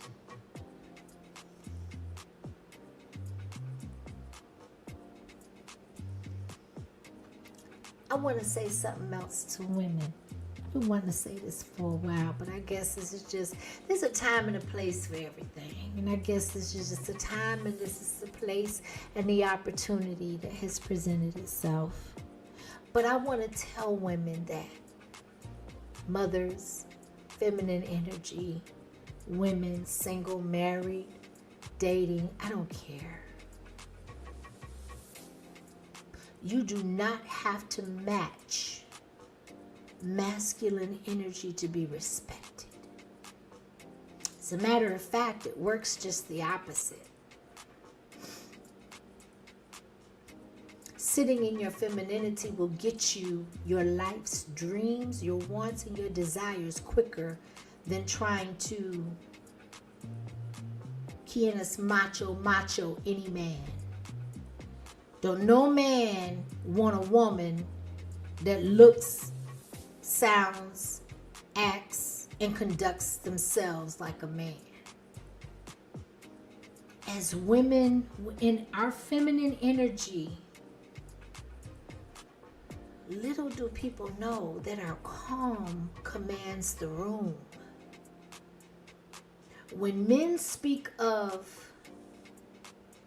their wives, whether they select their wives, whether they're picking their wives, whether they're exemplifying their wives, correction, there's a balance. Because the man already got the masculine energy on lock. What he's looking for is the yang or the yin to his yang. Calm energy commands the room just like masculine energy does.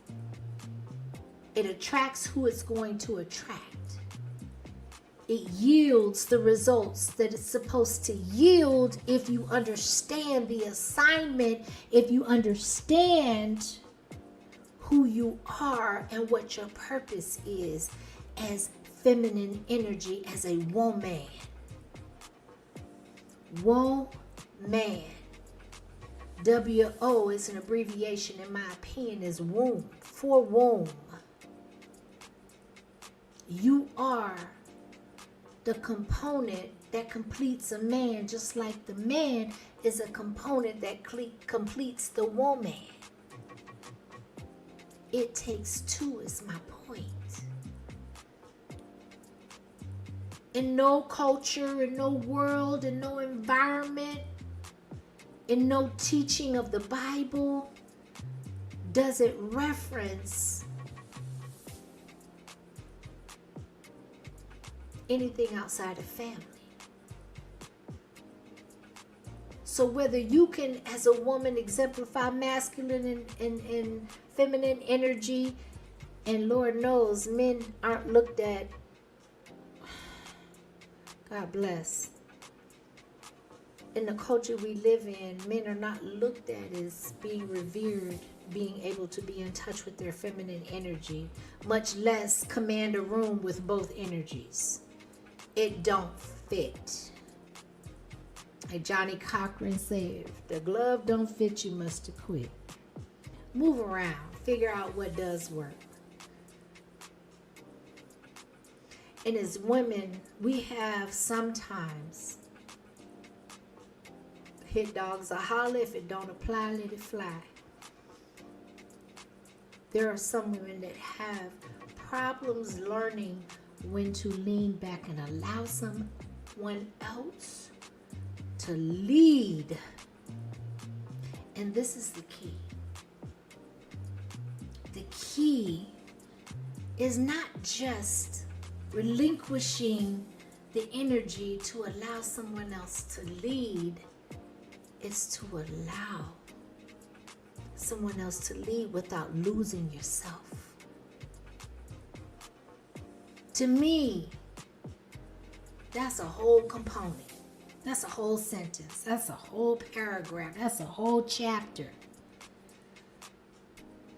I can pipe down and understand my position, especially when there's masculine energy in the room.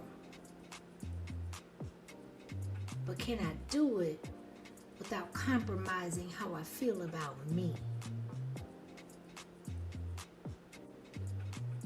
Can I compromise it without feeling diminished as a woman, as a mother, as a feminine energy?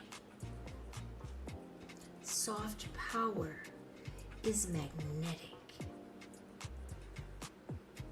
If you know what a magnet is, you don't pursue, you attract.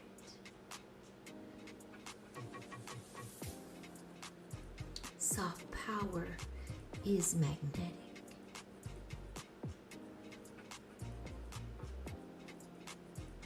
It's one of those things where if you have a soft voice, or if you keep a certain volume on your delivery, no matter what your circumstances, without ever having to raise your voice, that's soft power. Power being the operative word. Soft meaning that you don't have to elevate your volume in order to get your point across. You don't have to jump out of character. You don't have to match necessarily energy. Now that's something I'm still learning on. Transparency is what it is. I'm telling y'all, because I'm quick to match energy. You come to me sideways, that is my first knee-jerk reaction. And it is difficult and challenging to not do that, because you don't want to be perceived as weak. However, that's what's been programmed in us. We have to unlearn and relearn as women the strength and the volume and the reach of our soft power. And everything doesn't require a response. I've been saying since I've been on this thing, on this YouTube streets, that I don't respond to things that don't feed me.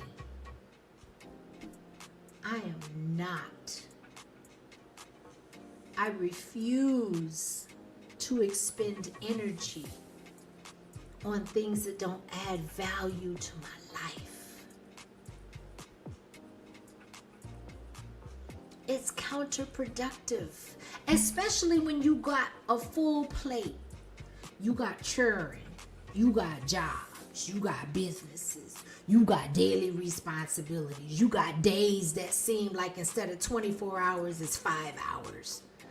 Hell, I get up in the morning, I remember, and I'm living long enough and have lived long enough to get up and make a comparison of when I used to get up. My day used to be like, damn, the day going slow. What's really going on? Listen, I'm bored. Listen, bored now? That word is extrapolated from my vocabulary. It does not exist. Boredom does not align with my life. Okay? And anybody that tells me that they're bored, I don't want no parts of you. No disrespect. I bid you well. I bid you adieu. And I pray nothing but good things for you. But I'm telling you right now, I do not have a bored moment. I am too busy trying to strategize what the hell and how the hell I'm going to incorporate 20 different things into a 24-hour period that has been sped up to half of that. I used to command 8 hours of sleep. Now I function just as good off of 4. I don't know if that's a good thing or not, but that is what my reality is. That's where I'm at with it. Listen, let me, cause y'all know, and I'm gonna get back to it, cause now y'all done got me off into a whole nother time. Y'all didn't do shit, I did it myself. So let's be transparent. I got myself off into I'm feeling it today. I'm in my bag. I'm being spirit led, and I am feeling some type of way about things that need to be said, because we as a culture, we as a people are falling to the wayside. We are missing it. And when shit really hits the fan, I don't want to hear nothing about you being blindsided. I don't want to hear nothing about you being, because there's a lot of people depending on who you lend your ear to, who you lend your attention to, that's been speaking, yelling from the mountaintops that real life is happening while we are being distracted by stupid shit. Shit that doesn't feed you or starve you at the end of the day.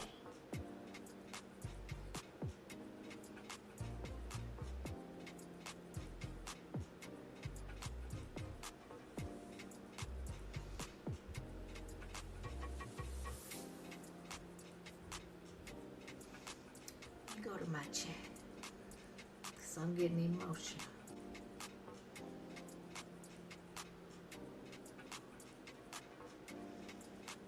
Trying to see who I happen to address. We got Wooderman in the building. Thank you. If I did address you, I'm going to address you again. Thank you for being here. Thank you for support. I appreciate you. I do.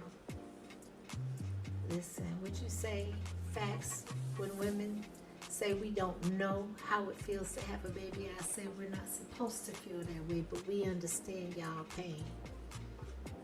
And that's the thing. You're not supposed to know what it feels like, because you weren't created or designed to fulfill that capacity. Women were. But that's why we need each other. That's why we need one another.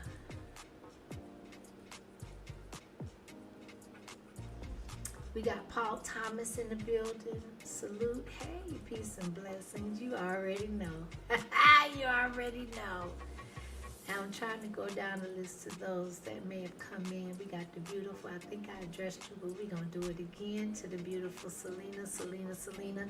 Yo, to my mods, please drop links to pages in the chat of the content creators that are in the building. I know I don't have a lot of people watching live, but they may catch the replay, and I definitely want them to know the people that I support, especially mods, members, or those that constantly engage in the chat.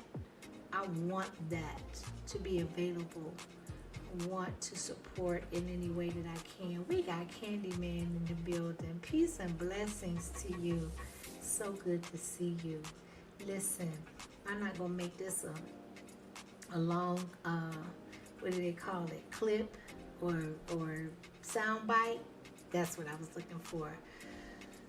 But I support y'all from the bushes at this point. And it has some to do with the context of y'all going back and forth. I'm not here to place blame on anybody. I have support for Candyman and DMD in certain capacities.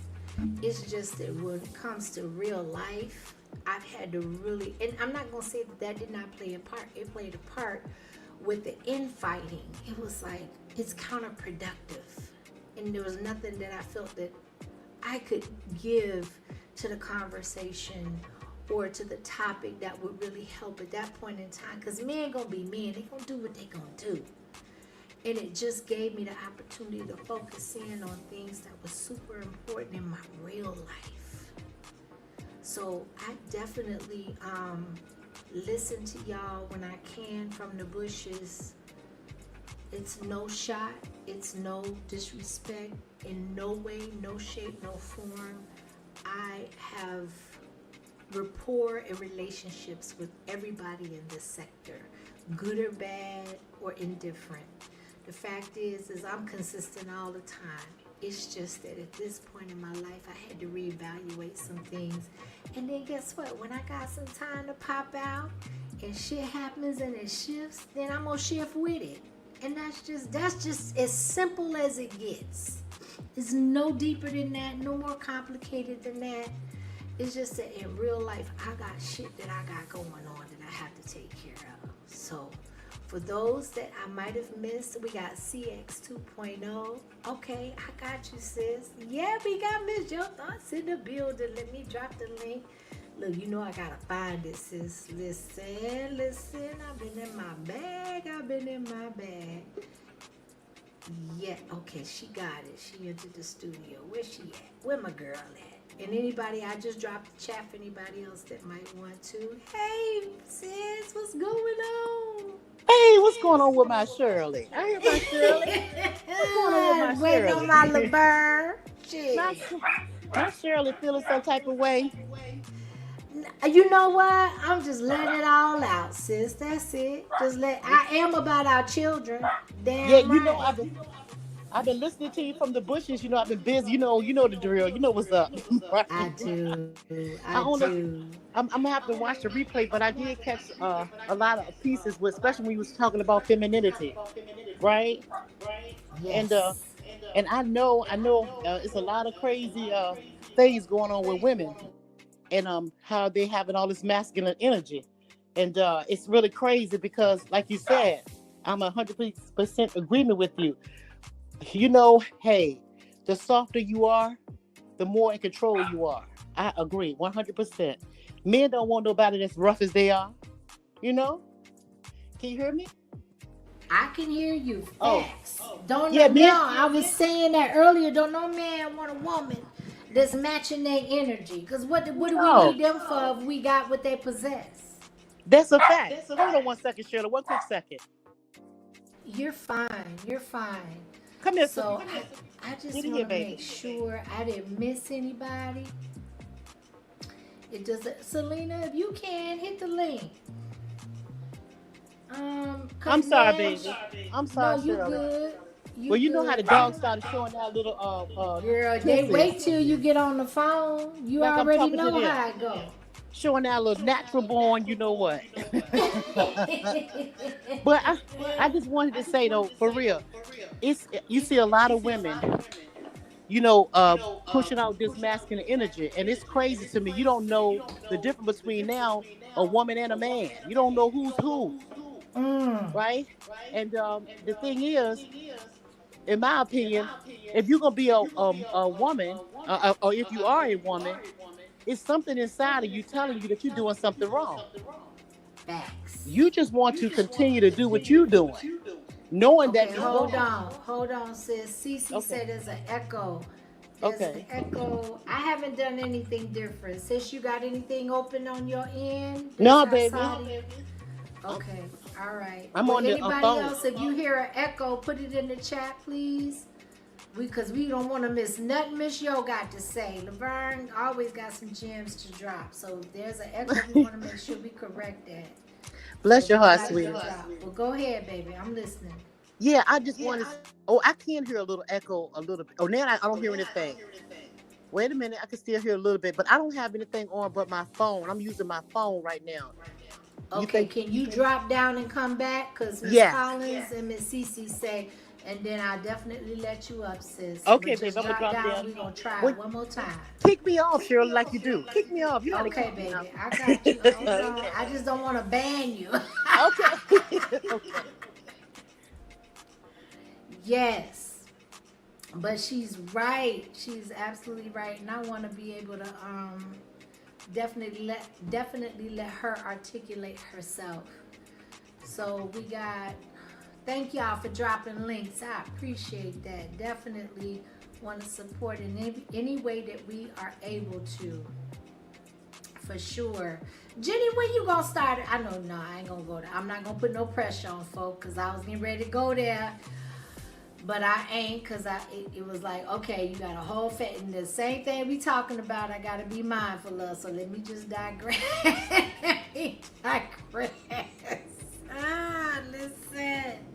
Listen. We got, okay, so while we waiting on her to come back, I want to show, oh, there she go. Okay.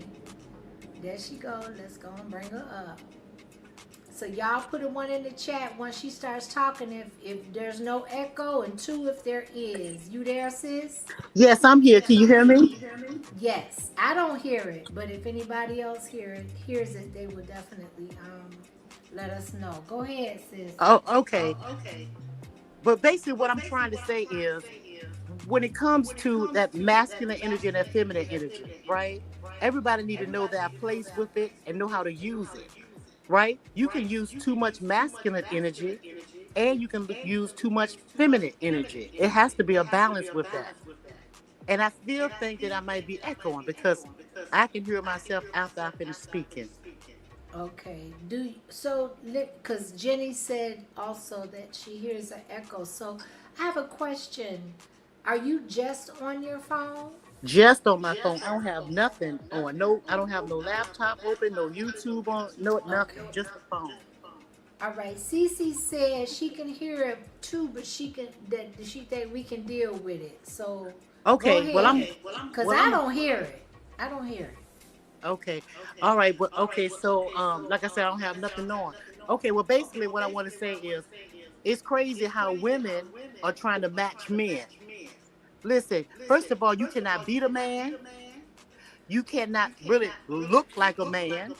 Well, I take that back. Some women can look like a man. No disrespect, ladies. No disrespect, ladies, because I'm not trying to be funny because I can look like a man when I'm out here cutting the grass and got on the same type of shoes, like the steel toe shoes, and I'm doing work, right? Because I know how to work. So I don't look as feminine as I should as a woman when I'm trying to get down and make some change. All right. So, but we have to be careful and we have to know when to turn on what we need to turn on and know how to turn it off. Okay, but no, it's no woman that can whoop no man ass. So we're not as strong as they are in that way, right? So we all have to play our positions. I want to say that.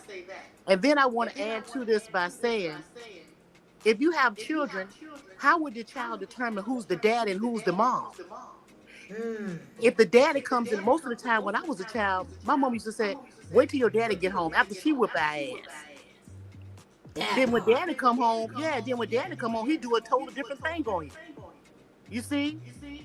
So everybody have to play that part, number one, with that. And if you're going to be a mom, you need to be nurturing and you need to take care of your baby. Stop running behind these niggas. And I'm sorry I got to say it. No, I want you to say that again. I want you to echo that. I'm saying, if you're going to be a mother, you have to stop running behind the daddies, the niggas. I Right. don't care whether you're married to them. I don't care if they are your partner, lifetime partner, or boyfriend. I don't care if they are the other man's baby. I don't give a damn because it's your baby. It's daddy's maybe. When that baby come out of your body, it is yours and yours alone. So when you lay down with a man, think about that baby being all yours. Then you won't have no misconception if he walk out the door and go about his business. So you need to ask yourself, mama, before you get the baby, can you take care of that baby by yourself without the daddy? Now, I know you may have to go ahead and use Uncle Sam, the daddy, the government daddy, but I'm talking about the physical father. When you lay down with that man, is he going to be there with you to raise that child? If not, and you whether he there or not, are you able to do it yourself by yourself? Stop depending on Not the man to do that. successfully, not Right. optimally. Yeah. But you got a lot of women that go around and having all these babies and just assuming that that man is going to be there. See, the man don't have to be mean and walk away and just leave you with the child. He could pass away. It could be a fortunate, unfortunate accident. You never know what could happen. So my thing is, before you start bringing and creating a life, a whole human being, and don't think you ladies and gentlemen that having a baby after 18 they grown. I'm here to say, I be god damn, they not. They are your child until they go to their grave. Forever. I'm 63 years old and my mother is still living. And I'm still my mother's baby. She still gives me advice. She's still here if I need her for anything and vice versa. You gonna be a mama always. Now that's a heavy, deep thing to think about before you start getting that 3 minute of feel of thrill when you're having sexual intercourse with that man. That shit don't last long. And you ain't gotta be old as me to know how long it lasts, because I ain't always been old. And let me just tell you, old people still have fun, just so you know. Okay? Just let me put that out there. And that's why sometimes y'all don't see me on this jiggle bar. Because I be busy taking care of business. All kinds of business. Shit. That's Anyway, it. that's what I want to say, sis. But I'm going to shut up and let somebody talk. No. I'm just No, saying. I am glad you did, because at the Oh, end hey, of the Selena. I day, ain't see you up there, baby. I'm sorry, baby. I ain't see you.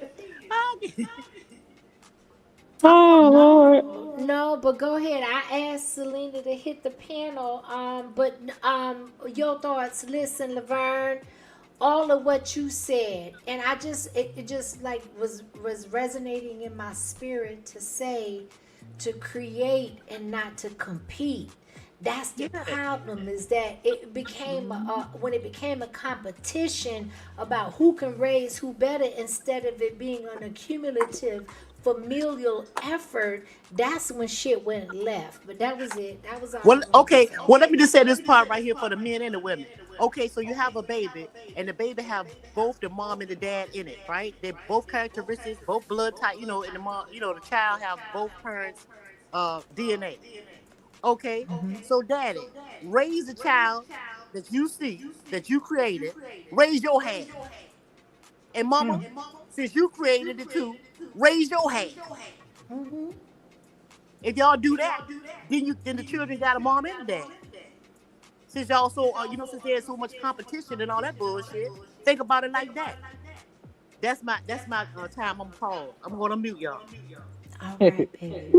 Yes. Talk about it, Selena. Talk about it. Child, listen, you got me on a lazy day. I just got out the shower and That's the I am in the best time. That's the bed. best time. Right before you ain't gotta be long. And Yeah, I know I thought about it after I asked you to hit the pedal. I said I shouldn't have put her on the spot like that. oh I no, don't know that's what she okay. doing, but I definitely wanted to hear your take. I don't know how much of the live you did see, but this triggered me. The hmm whole situation triggered me, so I was curious to see your perspective. Well, I was here to see most of it. Um, I always preach that fathers are so important, and we need fathers to really be there for children. Not only the mothers, but the fathers are missing. And when we do have men that are trying to be good fathers, women allow them to. Some of these women are so petty. They try to keep the child away from the father because the father doesn't want them anymore.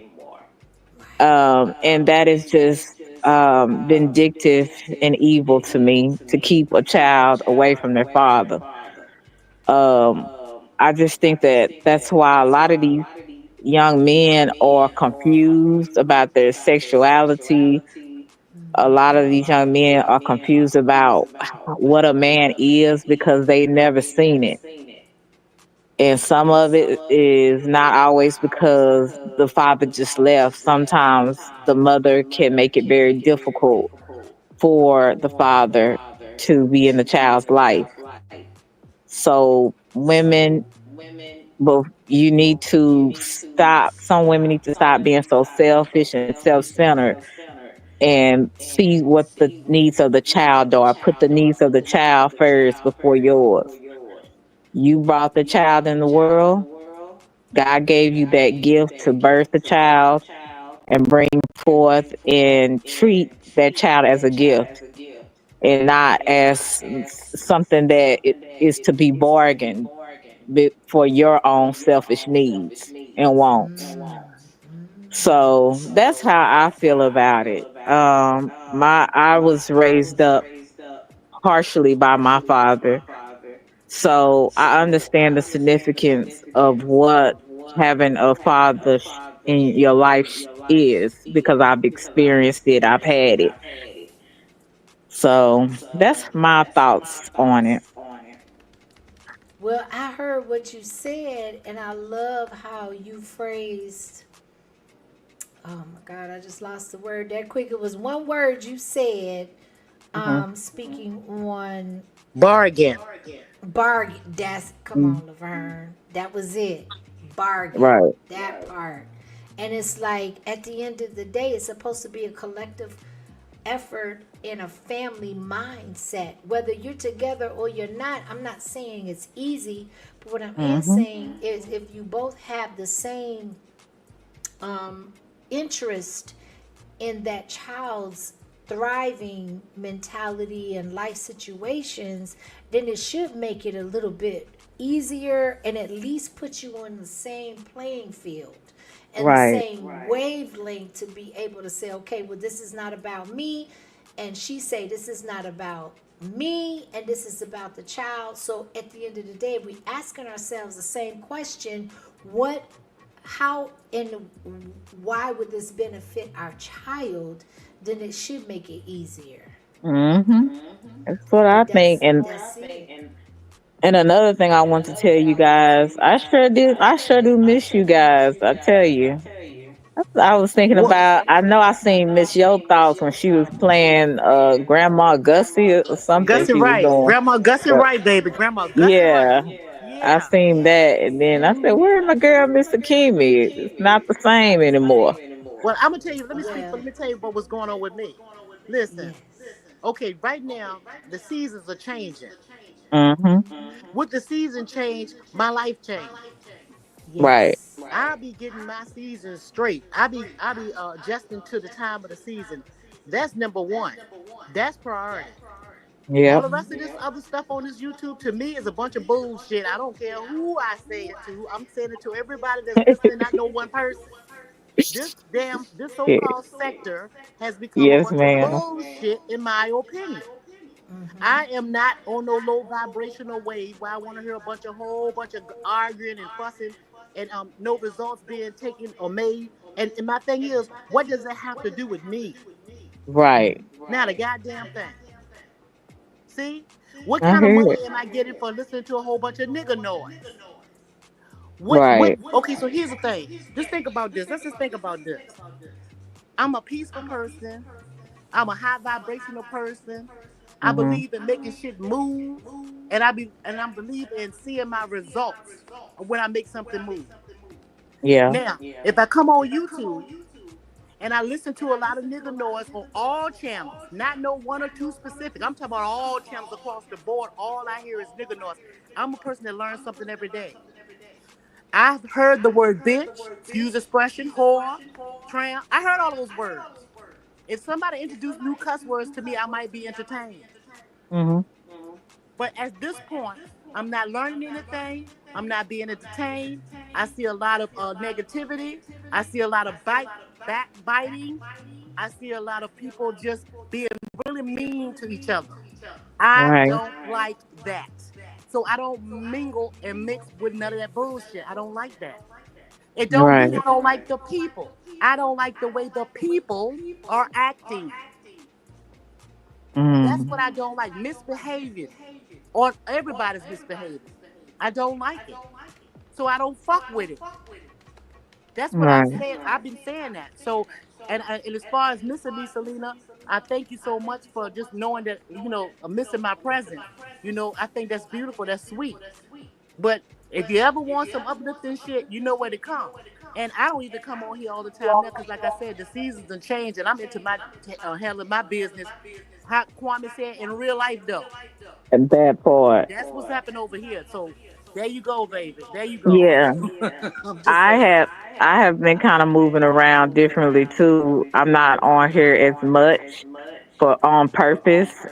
Um, like I work full time, school, and balancing my own personal life, making sure Yes. that I'm good in other areas, Yes. but Yeah. my seasons are changing too, just like Yeah. y'all. So, and Listen, I'm just moving accordingly. listen, today, let me tell you what I did. I went to two properties and cut grass front and back. I went and did some door dashing. Before all that, Hmm. I went to the gym and meditated. Then after all of that, I came back and I cleaned up my whole house. I washed 2 loads of clothes, people clothes, which is family clothes. Then I Hmm. washed a load of my doggy stuff, their blankets and stuff like that. Then I Hmm. cooked dinner. Then I took a shower. Then I just poured me a shooter and said hey to everybody. You mean tell me Yeah. I got shit to do? I still ain't finished doing what I need to do. Shit. Right. I'm just saying. Ain't nobody got time for the whole lot of nigga. No, I don't. I just don't. Hmm. Because it's easy to get caught up in YouTube and listen to people all day long talking and no hands moving. Yeah, that's But and, true. and that's not who I am. I believe in moving, making shit move. And another thing I want everybody to know too. Do you know you can't get back tomorrow? You can't get back Exactly. yesterday. You can't get none of that shit back. So the things that you put off yesterday, your ass should have been doing it today. Right. That's all I'm saying. Shit, that's just me. Listen, so I wanted to just kind of ad lib off of what you ladies were saying. And with me, it propelled like what the infighting. So my transparency is like, okay, right, wrong, hypocritical, whatever people look at it like, as long as it's not dissension within the family, within the unit, within the community, the immediate community that we all have adhered to on one level or another, has propelled me to look at my real life priorities. And I Yeah. had started to see some of my priorities falter and weigh and slip, where my expectations have always been high. And it's been 5 years, where a lot of us have been in communication, we've been in interaction and this and that. And so for things to be of this magnitude to the point where it's totally split Hmm. everything, and to the point where nobody's word is being heard, it's not, nobody's opinion really matters, everybody has got a point to prove, everybody's got a fight to be right in. I had to start really looking at what mattered in my real life, because the Yeah.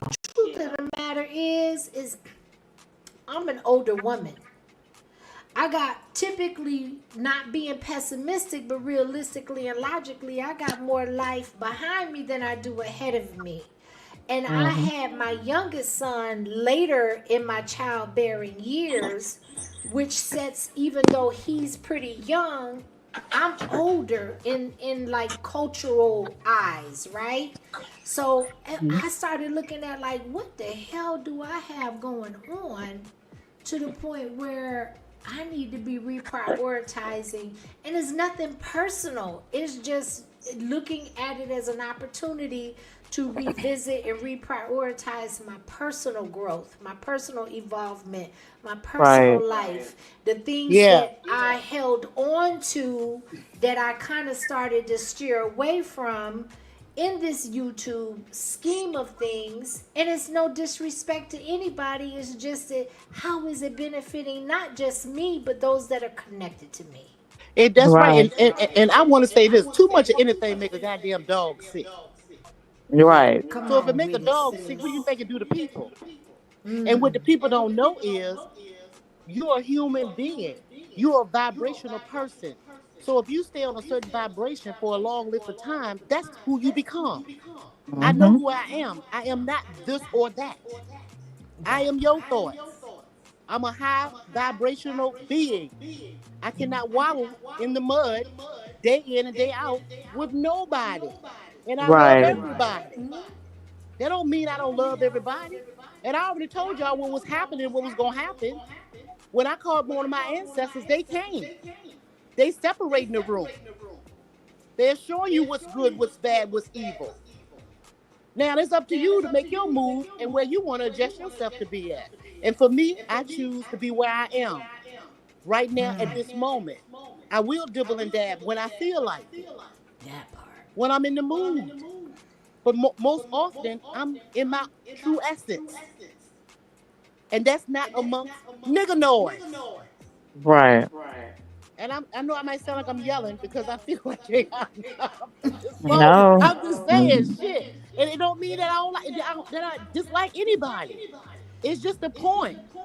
And for and listen, and then you have other people. I know, Selena, you're genuine and say you miss me, and you say Mm-hmm. like where we are. I know you're genuine in that. But for Yeah. anybody that's this is a public service announcement. Maybe I should have got on my own channel to say this. But for anybody to say I miss your thoughts, come on now with that. If I die today or tomorrow, would nobody have a good word to say about me? I'm not Hmm. fucked. You understand? People come on this YouTube and go, they die and all that stuff like that. People, if I talk to them talk about them 1 or 2 days. After that, you don't hear that name no damn more. People don't love you like that for real. That's They don't true. know you. So much I shouldn't be a person missing. You shouldn't miss me like that if you don't know me. And if you really knew me, you'll know why I'm missing. And I Mm. just told y'all why I was missing. See? You get it? Stop, dog. Stop, dog. Okay, I'm And a going on lot mute. of times we deem things being personal when they're really not.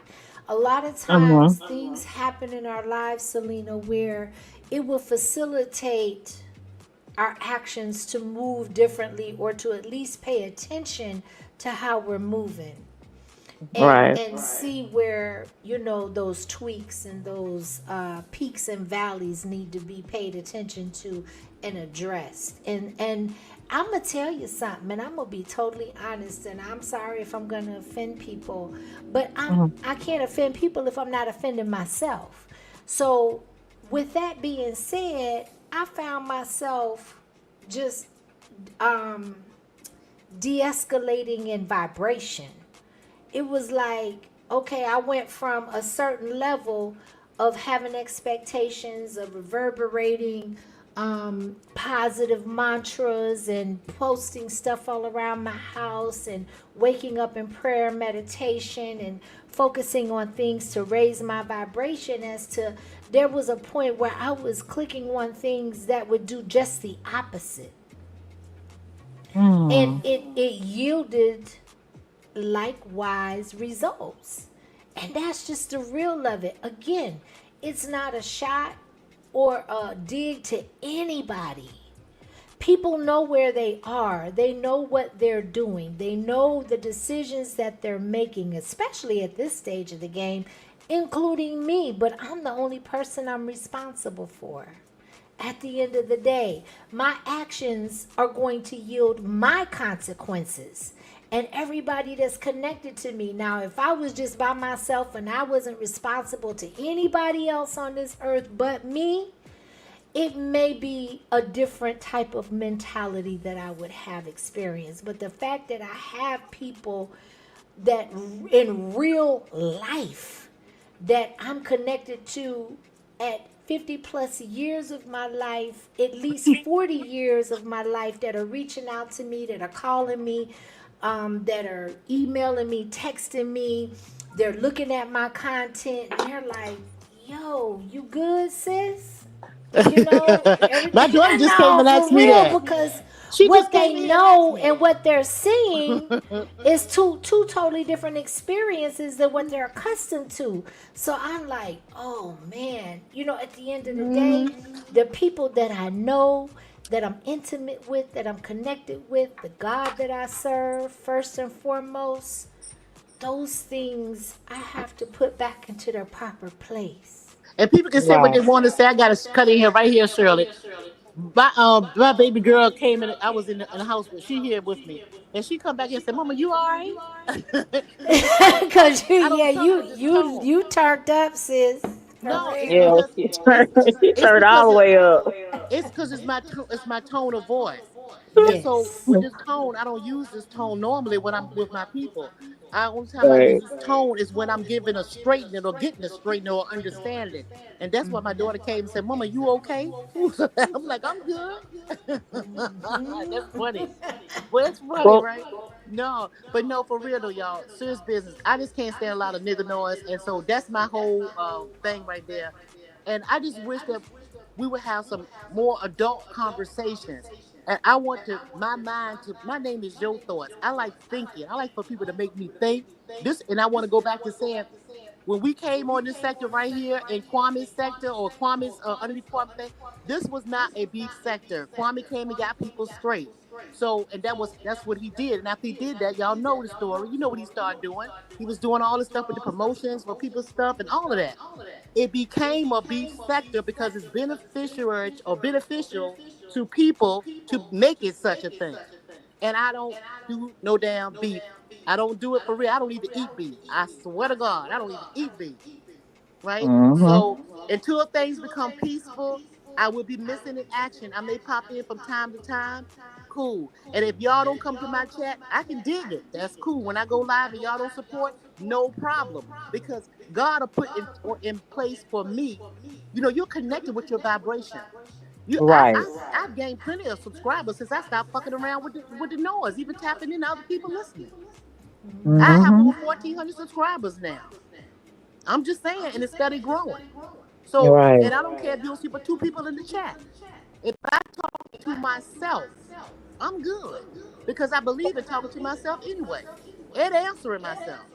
Shit, that's so you know. But anyway, I'm gonna get up off here, y'all. I want y'all to have a peaceful, blessed evening. And salute to the Mm-hmm. chat. Thank y'all, chat. Thank y'all for supporting old Mr. Keeman and Selena. And Selena, listen, I know I Mm-hmm. ain't doing what I should do. I know you don't have no beef and stuff. And I should be more participate more in your channel. Because I don't know, I have never heard you beef about nothing. I've Well, never it's heard you been a do that. minute, but Huh?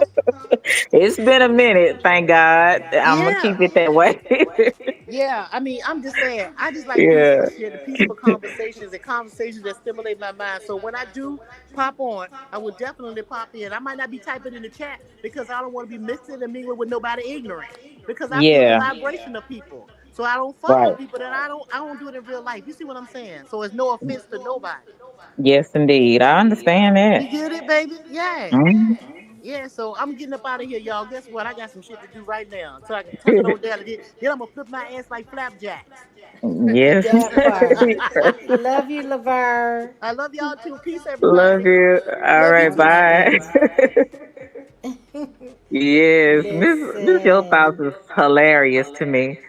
No, Um, she's keeping it hilarious. a buck. No, for real. Yeah, and when I say miss, I just miss you guys being around. But again, I'm not always around either. A lot of I have really been taking myself away a lot from just being on here because, like you say, your personal life is much more important to me than worried about what's going on YouTube and all of this. So I think this for me, and then maybe for you and Miss Your Thoughts and other people, this is like a reset I know I'm thinking about things differently. I'm moving differently. I'm, dealing with different type of people and getting rid of the old, so I'm doing a lot of different evaluation in my own life. So I don't really have time for BS, no fakery. I'm not gonna be fake, and I don't want no fakery around me. So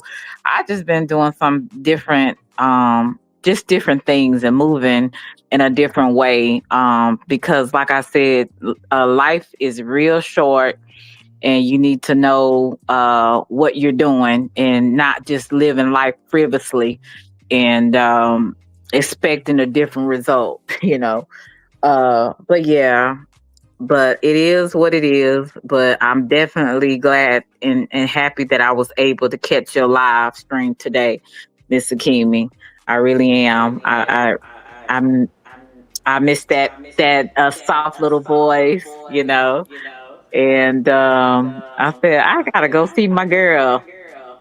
Oh, well, It's I Akimi. appreciate you. And just so you know, I don't catch all of your lives, but I've been Mhm. watching a lot of people from the bushes, including you, Oh, okay. from time to time when time allows. My son, I'm going to share something with you and everybody else for just a moment, if I can. Mhm. So my son is at he's in an accelerated high school program. So when he graduates high school, he'll have an associate's up under his belt. Okay. And he and I have been kind of bumping heads and going toe to toe because I've been trying to pick his brain. I want to give him the freedom and the wiggle room to make his own decisions when it comes to, like his occupation, what he wants to do for the future, figure it Mhm. out, that and that. But I also realize that time is closing in and falling a bit short, plus it's sped up. So with all of these different components in mind, dealing with that one, you got to be strategic. And the things that Okay. I was doing wasn't working. And I Mhm. wasn't yielding the results in order to be able to be his biggest support or to be able to facilitate on my back end to help him where he didn't even know he needed help. Feel me? Right. So, with all of that, especially with you being in the education system, so with all of that being said, that has been the most important thing to me thus far. And I know time, the window is real small because Right. he'll be 18 in a few months. Okay. And in the eyes of the law, mama ain't gonna really be able to facilitate on paper and in concept, be able to kind of maneuver. He gonna be expected to do these things on his own. So it's been like a rude awakening for both of us. And Mhm. with that being said, it is just one of those things where I've had to evaluate and reevaluate, is my son getting the best of me, or are people that don't know me getting the best of me? And at Right. least most of my time, if not the best of me, to me, time is the most invaluable resource, the thing that you can't really recoup or get paid for in Mhm. retrospect, right? So it's like it really matters at this point what happens here and now. And again, God works in his time, and he is a chess player and a master orchestrator. And I don't Yeah. speak on my discernment to take it lightly. I speak on it because I recognized it as a true blessing and a gift that he has bestowed upon me. But am I utilizing it in the fashion and in the way that he meant for me to do so? And I Yeah. had to really take a look at and reevaluate, am I doing this right? Because I'm gonna tell you something. I said in the earlier part of my life several times that my children give me purpose, or they at least help me stay on purpose if they're not incorporated. Because I believe I have more than one purpose, right? My point Right. being is, if I miss that window and I don't get the assignment, that's not going to be something I feel like I can come back from. No, you won't. So I'm not playing about my people. I'm not playing I about know my that's right. purpose. I'm not playing about my assignment. I'm not playing about pleasing people at the end of the day that may or may not be unsure about the direction that they're going in or why they're doing what they're doing. My point being is that I can only be responsible for me. And at the end of the day, I'm going to be held accountable for what I do. Exactly. And see, and I'm gonna say this, and I'm gonna step down because I can talk. But what I will say is, a lot of this stuff that we see, especially on YouTube, is just distractions. And real life is happening around us. It's happening to us. And we cannot miss the opportunities to deal with real life, especially when we are stewards over certain things and certain people. You're a mother. So your family, your children come first. You don't have to explain it to anybody or make anybody understand. It is what it is. You are a mother first. And this other stuff is just distraction. It's just fluff. I love it. So And you I, eloquated it so well. yeah, just focus. I would say stay where you are, just like I'm staying where I am, doing what I do best, real life. Like when I told you I was going to school full time, working full time, and then trying to keep my personal life in there somewhere, so I can have a life and be around people that I enjoy being around and stuff. So I'm learning to balance real life, and whatever distractions is not good for me, whether it's people, whether it's situations, I'm hey, goodbye, block. I don't have to explain to you. I don't have to dissect bye. That's all you need to know. I'm going on about my business and going on about my life because I understand we are stewards of time, of our own time. And if we're not, I would say, valuing it or taking care of the time that God has given us, that's on us. And your child needs you at this time in his life because these are the foundation years that while you had him, these were the foundation years because he's going to have to go out in the world and get it. He gonna have to remember everything mom and daddy, whoever else done told him, and apply it to his life. So I don't blame you, and you don't owe anybody an explanation. It is what it is. Well, I Period. appreciate that confirmation. And let me tell you something. And I'm gonna let you drop down, even though you said you was gonna drop down. I'm gonna give you my blessing after this is over. But okay, so I'm as much as I'm guarded, I'm also very transparent. It's a dichotomy with me. I'm Right. intentional about what I'm transparent and guarded about, but you can't people can't take you seriously if you don't express some of your vulnerabilities. I Right. miss I miss a lot of my YouTube family. Not everybody, but I do miss most of them, Okay. right? And for 5 years I've been engaged, and it's kind of been disheartening to see the direction everything has gone into. But there have been some difficult truths and some difficult realizations. Like you said, unapologetically, we are at a point where we're having to make some decisions because the world is moving at an accelerated pace. Things are moving at a really fast pace, and we are absolutely being distracted. If it's too available to you and too prevalent, then chances are it's a distraction from something bigger that they don't want you to pay attention to, right? Right. So, with that being said, I just want to say you stay on the path that you are on, going Mm-hmm. to school, working full time. I did both with no children, and that by itself is a humongous responsibility and takes a lot of focus and discipline.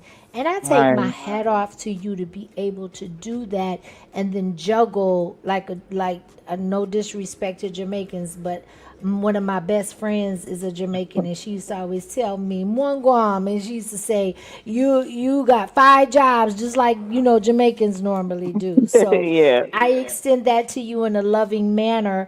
But my point is whatever path God has you on and whatever resonates in your spirit and those beyond the voice or the sound of my voice, listen to that. That is your discernment. That is God speaking to you through whatever means he feel like you will get the message or you will get the reverberation. So I just Yeah. want to say as a sister to you to keep going, to keep focused, to keep disciplined, to know that if you stand 10 toes down and you stay on your course and your path, no matter what is brought your way, you will yield the results that God has intended for you to yield. Thank you. I appreciate that. Yes. Thank you so much. And like I said, you're always welcome whenever I go live and have open panel. If you have time, hey, come on up. If you can, I understand that too. I'm kind of one of those people where I'm not gonna take it personal. I know people have lives just like I do. So, but like I said, your presence, even Miss Yo Thought's presence, is missed. I miss seeing you guys and in the chats and stuff. But again, I understand. Yes. Well, I So, definitely, everything has a season. And right, once my season has leveled off and I feel like my son is good and he's in a good place, in a position where he doesn't need mom front and center at that point that's in right. time, then I may revisit that. But just know, and I'm so glad that you don't take it personal because it is so not personal. It is Right. just, if you notice, I haven't, the only chat that I have been in, I think I went into Clara's chat one time with some eyeballs in between some bushes because I just so happened to hear something she was talking about, and I was like, "Yo, really?" And then Yeah. I think 2 times I've been in Kwame's chat, but outside of that, I'm listening from the bushes. I'm not typing in anybody's chat if time permits. So it's really nothing personal. It's just totally a reevaluation of my personal life and like you said, what is important to what I have currently going on in the window that I Right. have to operate in. So I love you, sis. It's all good. And when I definitely time permits, I will definitely pop up for sure, for sure. All right. Well, you have a wonderful week. And like I said, much blessings to you and your family. And keep doing what you're doing, Mr. Kimi. Be the mother that your son needs right now. Because it's definitely going to come in handy when he has those days where, he's going to have to do it by himself. And he's going to have to remember everything you taught him and told him and fussed at him about. So you can just be the mother you need to be. Love you to Well, Reese's thank Pieces. you. Love you Bye. too, sis. Bye. All right, y'all. Well, listen, I think we over 3 hours in, child. Listen, I appreciate y'all because I guess I got into my bag, but when it comes to the children and it comes to the core family and the topic of family, I don't have a limited amount of words or thoughts that I can express. So I'm unapologetic about that. For those that decided or that felt compelled to stay through the entire live, God bless you. And hopefully you learned something and you picked up something I was able to contribute out of all of the things that were said. And for those that may be catching the replay, if you fast forward, hopefully at some point you'll catch something that that you will find of value. But I felt it had to be said. This is my channel. It has been bestowed upon me from God to utilize it in such a way, and I choose not to deviate from that. So no disrespect to anybody that chooses to do different types of content. Like I said, I would rather have 5 or 10 people in the chat that rock with and that I feel like I'm giving some value to, as opposed to those that may not find any value in what I'm saying. I'm good with that. I really am. I've lived my whole life like that, and I'm okay with that, right? So I appreciate everybody. Oh, listen, I didn't know I was off camera, y'all. Listen, I've been listen. I said I was gonna be on camera, and I done got in my bag. But I definitely I didn't realize I was off camera for so long. I wish I'd said all of that cammed up, but nonetheless, it is what it is, y'all. I've been up since like 4 o'clock this morning, and I still got to make sure my man's fed and taken care of, because everybody got a start of a new week. I bestow and wish and proclaim that everybody has a strong, productive, blessed week with minimal issues. And for those that do come across issues, because Lord knows the past 2 weeks, look, Laverne been having to talk me off of the edge a couple times. Thank God for friends. Thank goodness for those that truly love you, that truly care about your well-being, that truly are concerned about you in real life, though. In real life, right? Shout out to everybody in the sector. We got the Takeover. We got G Money. We got Biz, we got Kwame Brown, and don't worry about the order. It's just the way it's coming to my mind, right? Because I saw Biz in the chat. We got Candyman, we got Damn D, we got all his channels. We got, listen, who else we got? Grandma's Calling, we got Rodney, we got Nacho Chicho. Happy birthday if he decides that he wants to do any of the replay. Hopefully he gets to see this part. Happy birthday to Nacho. Listen, we got you. And Lord, charge it to my head and not my heart. We got Earth Day Venus, we got Lonnie, we got my sis Yo Thoughts, we got, oh my goodness, I'm trying to think. I don't want to miss anybody, but I know I'm going to. We got Cutting Edge, the remix, aka the remix, right? Y'all go check him out on his musical where he plays. He love him some Tupac. Don't most of us, right? But he will play some other stuff. But go check him out, sub up to him, even if you don't sit very long in any of our channels. Let's just continue to support one another. Let me scroll up. Oh, I did want to say thank you to Melanie Y. Scott. I know sis was in her bag, but I didn't want to minimize nor ignore your super chat nor your contribution and support to the channel. You are truly, truly appreciated. Thank you. Salute to you as well. I know Cutting Edge did a gifted membership. I don't know who got the gifted membership, but hopefully if they were watching that they did thank him for that. We appreciate you. And then he's been a member for 4 months. I appreciate that. I really do, especially from somebody that doesn't come on live on a regular basis. And, you know, I don't have a set schedule, right? So I appreciate any support that I get at this point. I'm thankful that it's not overlooked, it's not minimized.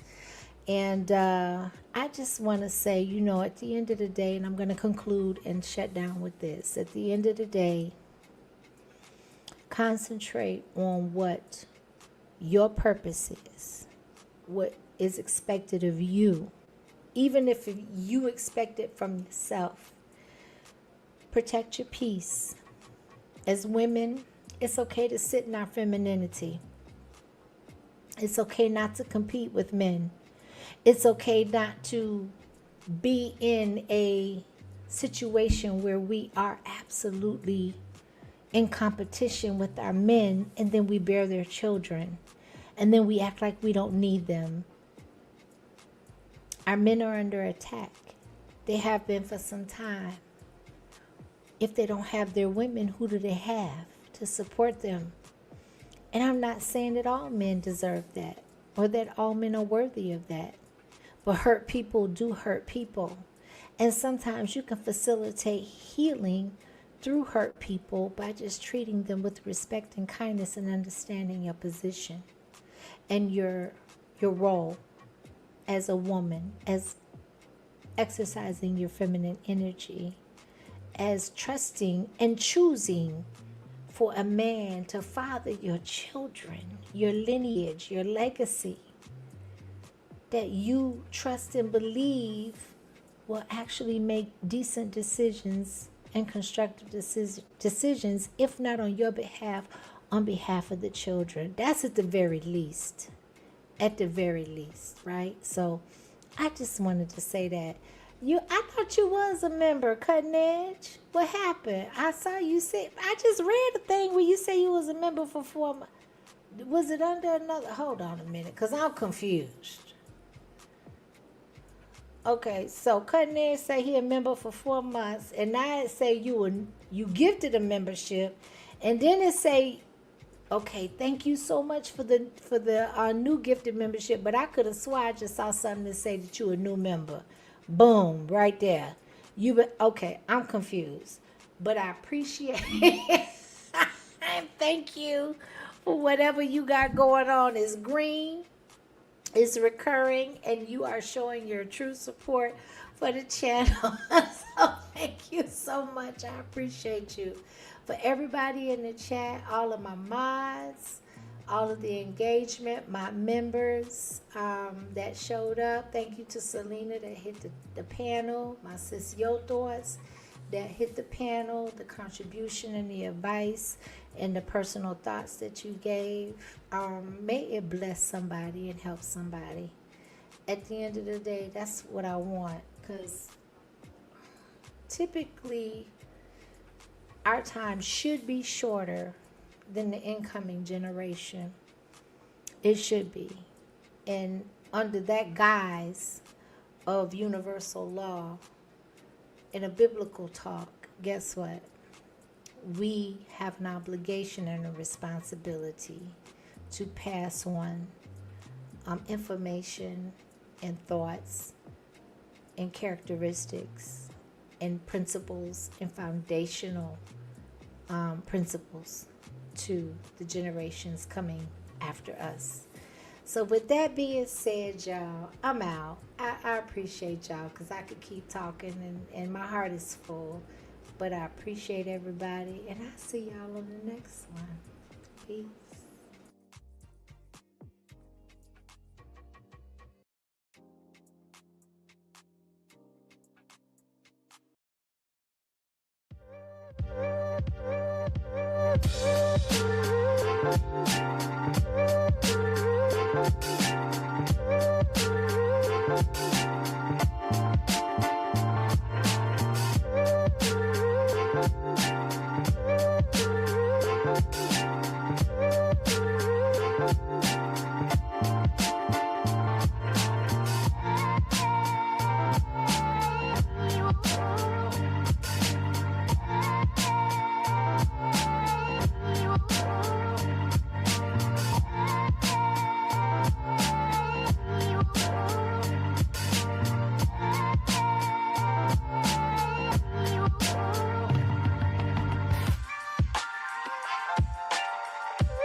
My bad, y'all. Listen, I didn't want to. Okay, so I know people are clicked off, but I just saw CC put in a comment. I don't know if I can find it. Hold on, sis.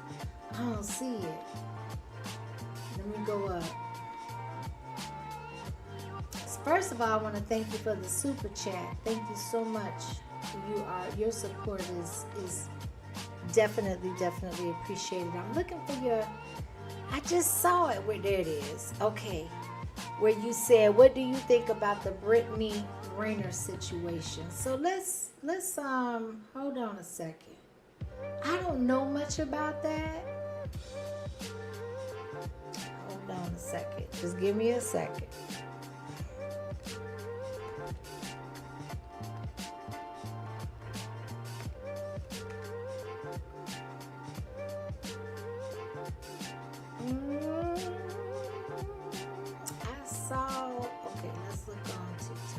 Hold on.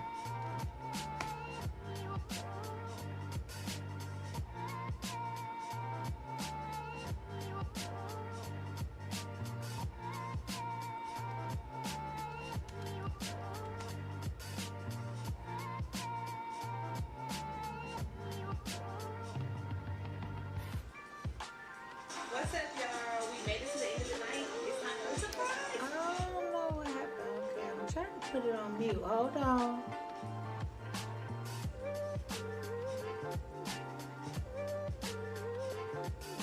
Okay, hold on a second.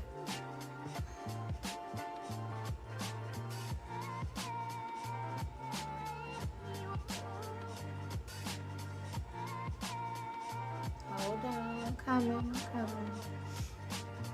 Y'all, I gotta pee. I gotta go. I'm sorry. I gotta go to the bathroom. Listen, I gotta pee. Okay. So I'm gonna play a drop, and then when I come back, I saw a short, and then maybe you can catch me up on the Brittany Rayner situation. If you want to type in the chat in the meantime, if you're still here, CC, type in the chat. Kind of summarize and sum it up of what's going on. But in the meantime, I'm gonna go ahead and go on mute. Hold on one second.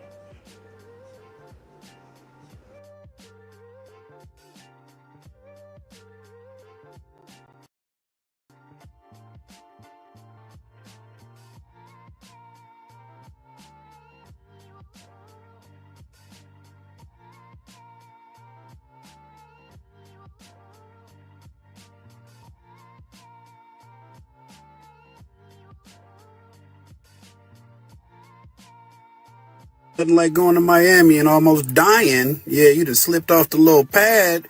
And now look at your woman. Look, you trying to save her and you. Look, Cody didn't have to jump in off the side to save both of y'all. Y'all good? Y'all look at Cody. God damn, it's true you can't swim. And then look at her. She almost died on the pad. Look at little Stevie Wonder daughter drowning. One thing I love is karma. Yeah, flip me off. Give me that finger. Yeah, the car. Give me that finger. Yeah, you want to flip people off? Give it to me. No, don't unlock it. Lock the door. Lock it tighter if you can. Yeah, hit lock. This young man is about to learn a valuable lesson. Yeah, the lighter one should be on the inside. Don't be on the back holding on, because then this happens, kablooski, and now girth then landed on you. This is what happened when you try to add amusement to a sawmill. Like, okay, you got the slide, but then you end up in wood chips? What type of comfort is that at the end? What are you doing? What you doing? I Chihuahua tried to jump on the bed, but you have a toy in your mouth, so pick up and you flip because it's too much for you, and now your booty's in the air. What you doing? What you doing? All right, nothing like...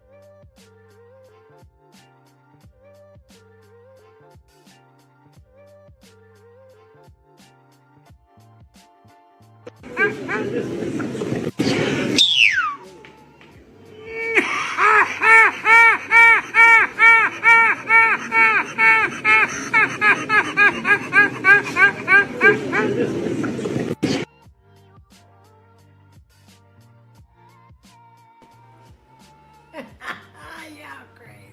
These people crazy. Okay, so let me share the. I don't know what's going on. I ain't gonna even, and I haven't seen her type in the chat. So let's just kind of wing this, and then if she catch the replay, then she catch the replay. Hold on one second. Share the screen. Okay, let's see.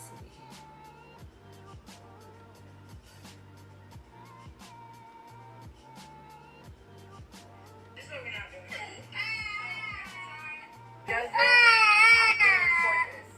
Because that's not okay. No, the thing is, this is the third time he's done it. This is the third time he's done it. He doesn't want to go with you. So actually show up and do something then with him. Because he does this every time. No, it's not. No, it's not. So this is Brittany Rayner and her baby daddy. She's mad because she's saying the way her son is acting is because the daddy is not really in his life. She's like, if you actually spend time with the baby, he won't be acting like that. He was saying, no, it's because y'all spoiling him. So you can tell the baby daddy didn't want no problems. He was like, can I have the backpack? While she going off on him a little bit. She didn't want to give him the backpack, so he just walked off. And I would have did the same thing because baby, he rich enough to go get whatever he needs for the baby anyway. So the video proceeds to where she's walking towards his vehicle with the backpack. and Brittany's still trying to argue with him. I will show y'all, but I don't know if TikTok gonna like try to take it down. But his girlfriend is in the car too. So whoever recorded on Brittany Renner's side says you can give $11,000 to your son, but you want to give your girlfriend, she called it something else, over $100,000. So the girlfriend started going off too. Brittany, $11,000 for your child is more than enough. And then I'm pretty sure you make money too. You have something to put back for your child in savings. You got enough money to put back for yourself too. Buy you a nice little affordable home and don't live above your means, and you gonna be good. Some mothers not getting no money at all. This man is actually showing up and coming to get his child. Some fathers don't come pick up their child at all. I know you might be mad that he gave this woman $100,000, but they have nothing to do with you. You can't cry over spilled milk. Do what you gotta do as a mother. And it's a lot of fathers who don't deal with the baby at all because they don't want to deal with the mother that acts like this sometimes. So they decide to just stay out the child life altogether. Don't get me wrong, you do got some daddies who just horrible daddies too though. But I'm talking about this situation and what I'm looking at right now. Girl, just charge it up to the game and do the best you can, honey. This is what we're not doing. So every time that he does this. Okay, hold on. I'm gonna do one more.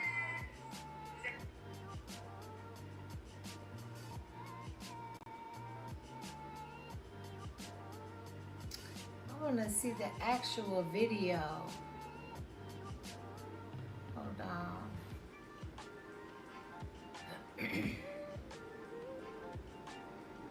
Can anybody give me a link or something to the actual video?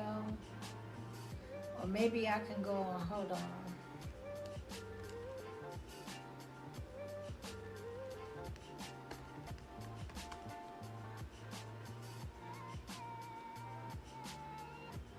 Okay, hold on. I think I found something. Hold on.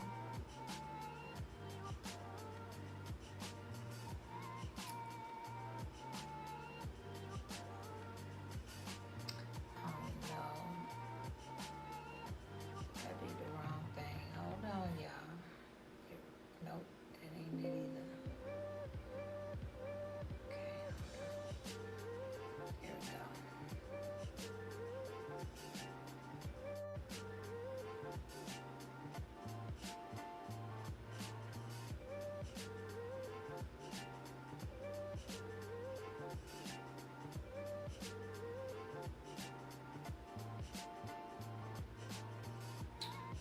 Why is that on mute? Hold on.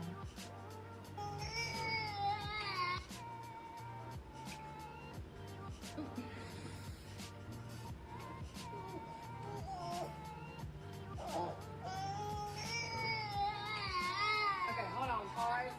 This is what we're not doing. Just want to see the actual video.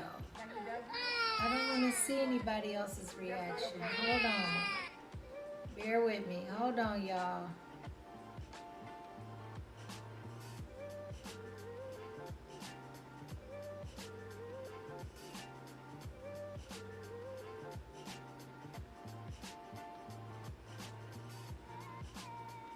I think this is it. Okay, hold on.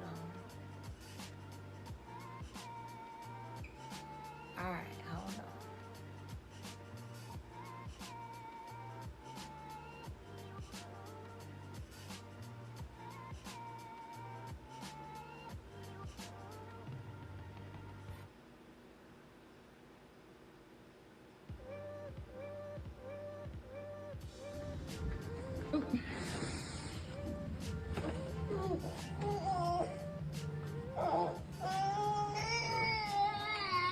Okay, hold on, pause.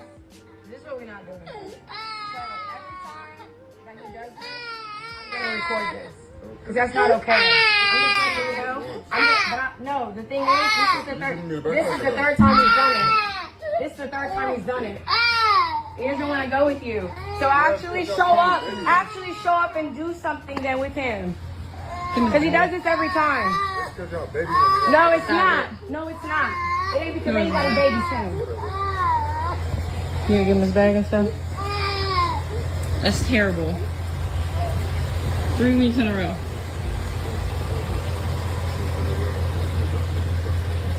Yeah, no, it's not that at all. No, it's not. No, yeah, I will. But I'm telling you right now, every single time you come here and he cries, we're going to record that. what, hey, it's up with me. Just know that it's up. What'd you say? What'd you say? I didn't stutter. I didn't hear you say it again. Suck my dick. If you had one, maybe I would. Weird ass bitch. Pussy ass bitch. Wish I would, pussy ass. What the fuck you looking at? That's on my way. Get your bitch ass out my driveway, ho. You don't pay for shit. Fuck you. You don't pay for shit either. $170,000 to your hoe, but $11,000 in your son's bank account. $11,000 in your son's bank account, but $170 to that bitch. Get out of your car. Get out the car.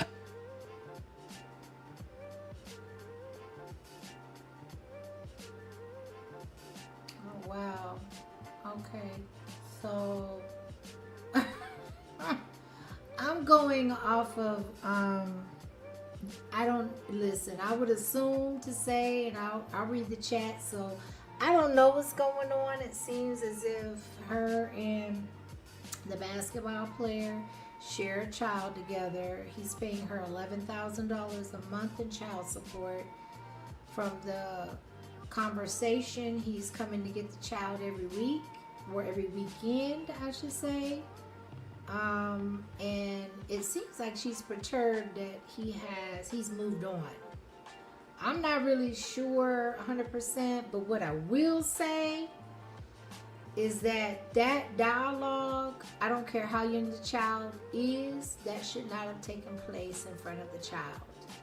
You talking about the size of his anatomy. His anatomy was okay and adequate for you and him to produce a child. And it seems, especially with the kind of money and the contracts that he's making, that it was adequate enough for you to secure a bag and a check. And if the child is reacting a certain type of a way 3 weeks in a row, I need context. So I don't know if he's getting the child for 1 or 2 days during the weekend, under what circumstances, what kind of exchange arrangements y'all have, what the baby's home life is looking like, because babies, whether they can articulate or can't articulate, they can still very readily understand tension and certain vocab words when it comes to things that matter. Their brains are like sponges. They absorb everything. So with that being said, we don't know what he's being fed the 5 out of the 7 days, assuming that the dad is getting him 2 out of those 7 days, which is not a balance, right? The baby's going to be influenced by his primary environment. And in 5 days, he's with you and your mother, because it seems like the mother was probably videotaping this exchange. What a mess. What a mess. And it's the children that suffer at the end of the day. The parents, where they are being neglectful and intentionally unattentive to the child's needs, just know that shit's going to come back full circle. And it usually happens when you least expect it. So whether the child is 5, 15, or 25, or 45, if you're still blessed enough to be around when your child gets to be at that right age, you will be held accountable, whether it's through the child or whether it's through the child's behavior once they're an adult or they're not. You will be held accountable for consequences based off of your intention and your intent on how you went into that situation. Because a child, once they're here, they're going to be here for at least 18 plus years under typical circumstances. So in the split decision that you chose, or the small window that you chose to get pregnant, thinking that you were going to secure a bag, I don't think a lot of people or a lot of women think far enough to know that, guess what, beyond that bag, you still gonna have to deal with that baby daddy. Whether he's with somebody else, whether he's moved on, whether his financial incurements change, whatever the case is, people's situations change all through their life. So just because you feel like you're secure in a bag and upon conception and you have the baby and then it's that way for a certain amount of time, then guess what? At some point in time, he may get traded or he may get injured and he may not be able to play basketball anymore. He may age out. And then what? And then what? So $11,000 is definitely enough, more than enough to take care of a child, but it doesn't seem as if the child is the only one getting taken care of based off of her attire, her home, the way that she feels comfortable with disrespecting the father of her child, the breadwinner of the family, so to speak. And I never knew who she was prior to her getting with celebrities or with athletes. So with that being said, I think that's kind of a no-brainer. But what I will say is that what goes around comes around, and I don't know if it's going to come with a dissension of her relationship between her and that child at some point. If there's going to be a dissension in the relationship of her and his finances due to that child's securing that from through the child.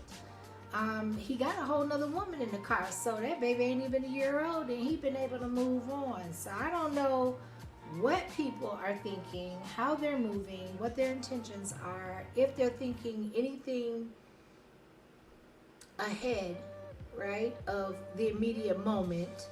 But the fact of the matter is it just sounds like the writing is on the wall. You know, come on now.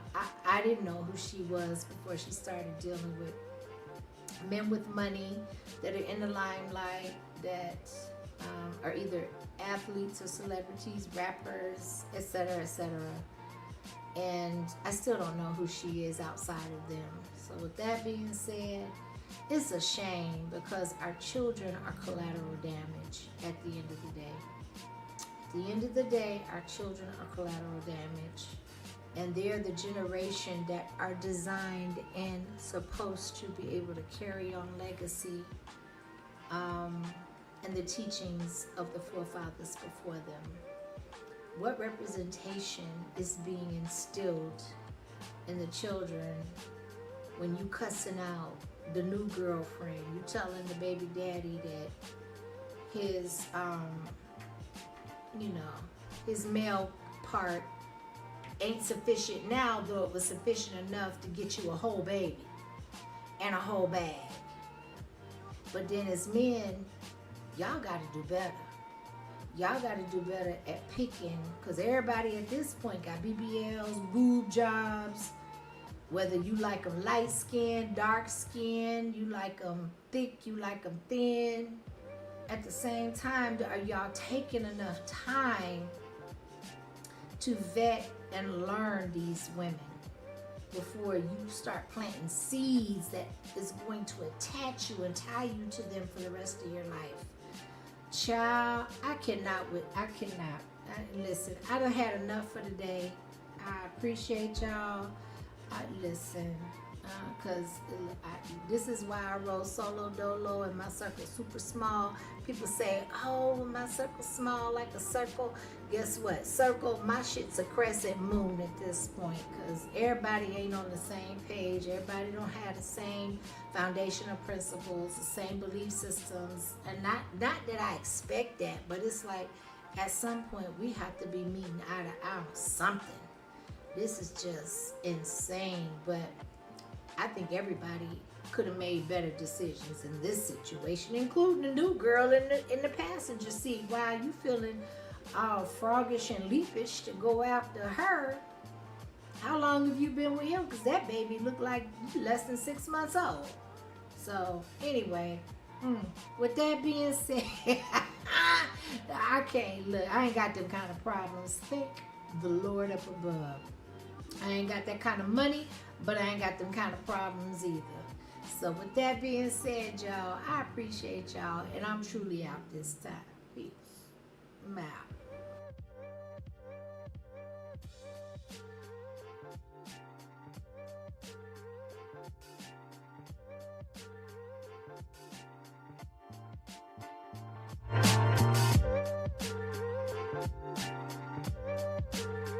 Fit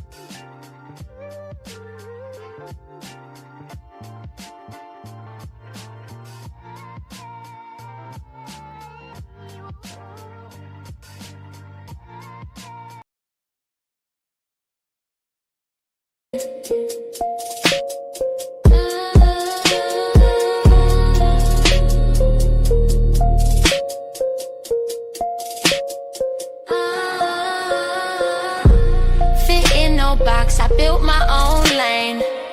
Truth's my compass and passion's my flame. One day it's love, the next is new. Sometimes it's pain, sometimes it's the blues. I react, I reflect, I keep it 100. No scripts, no gimmicks, just thoughts unbundled. So if you feel truth, if real is what you see, you just found home. Welcome to Miss Akemi.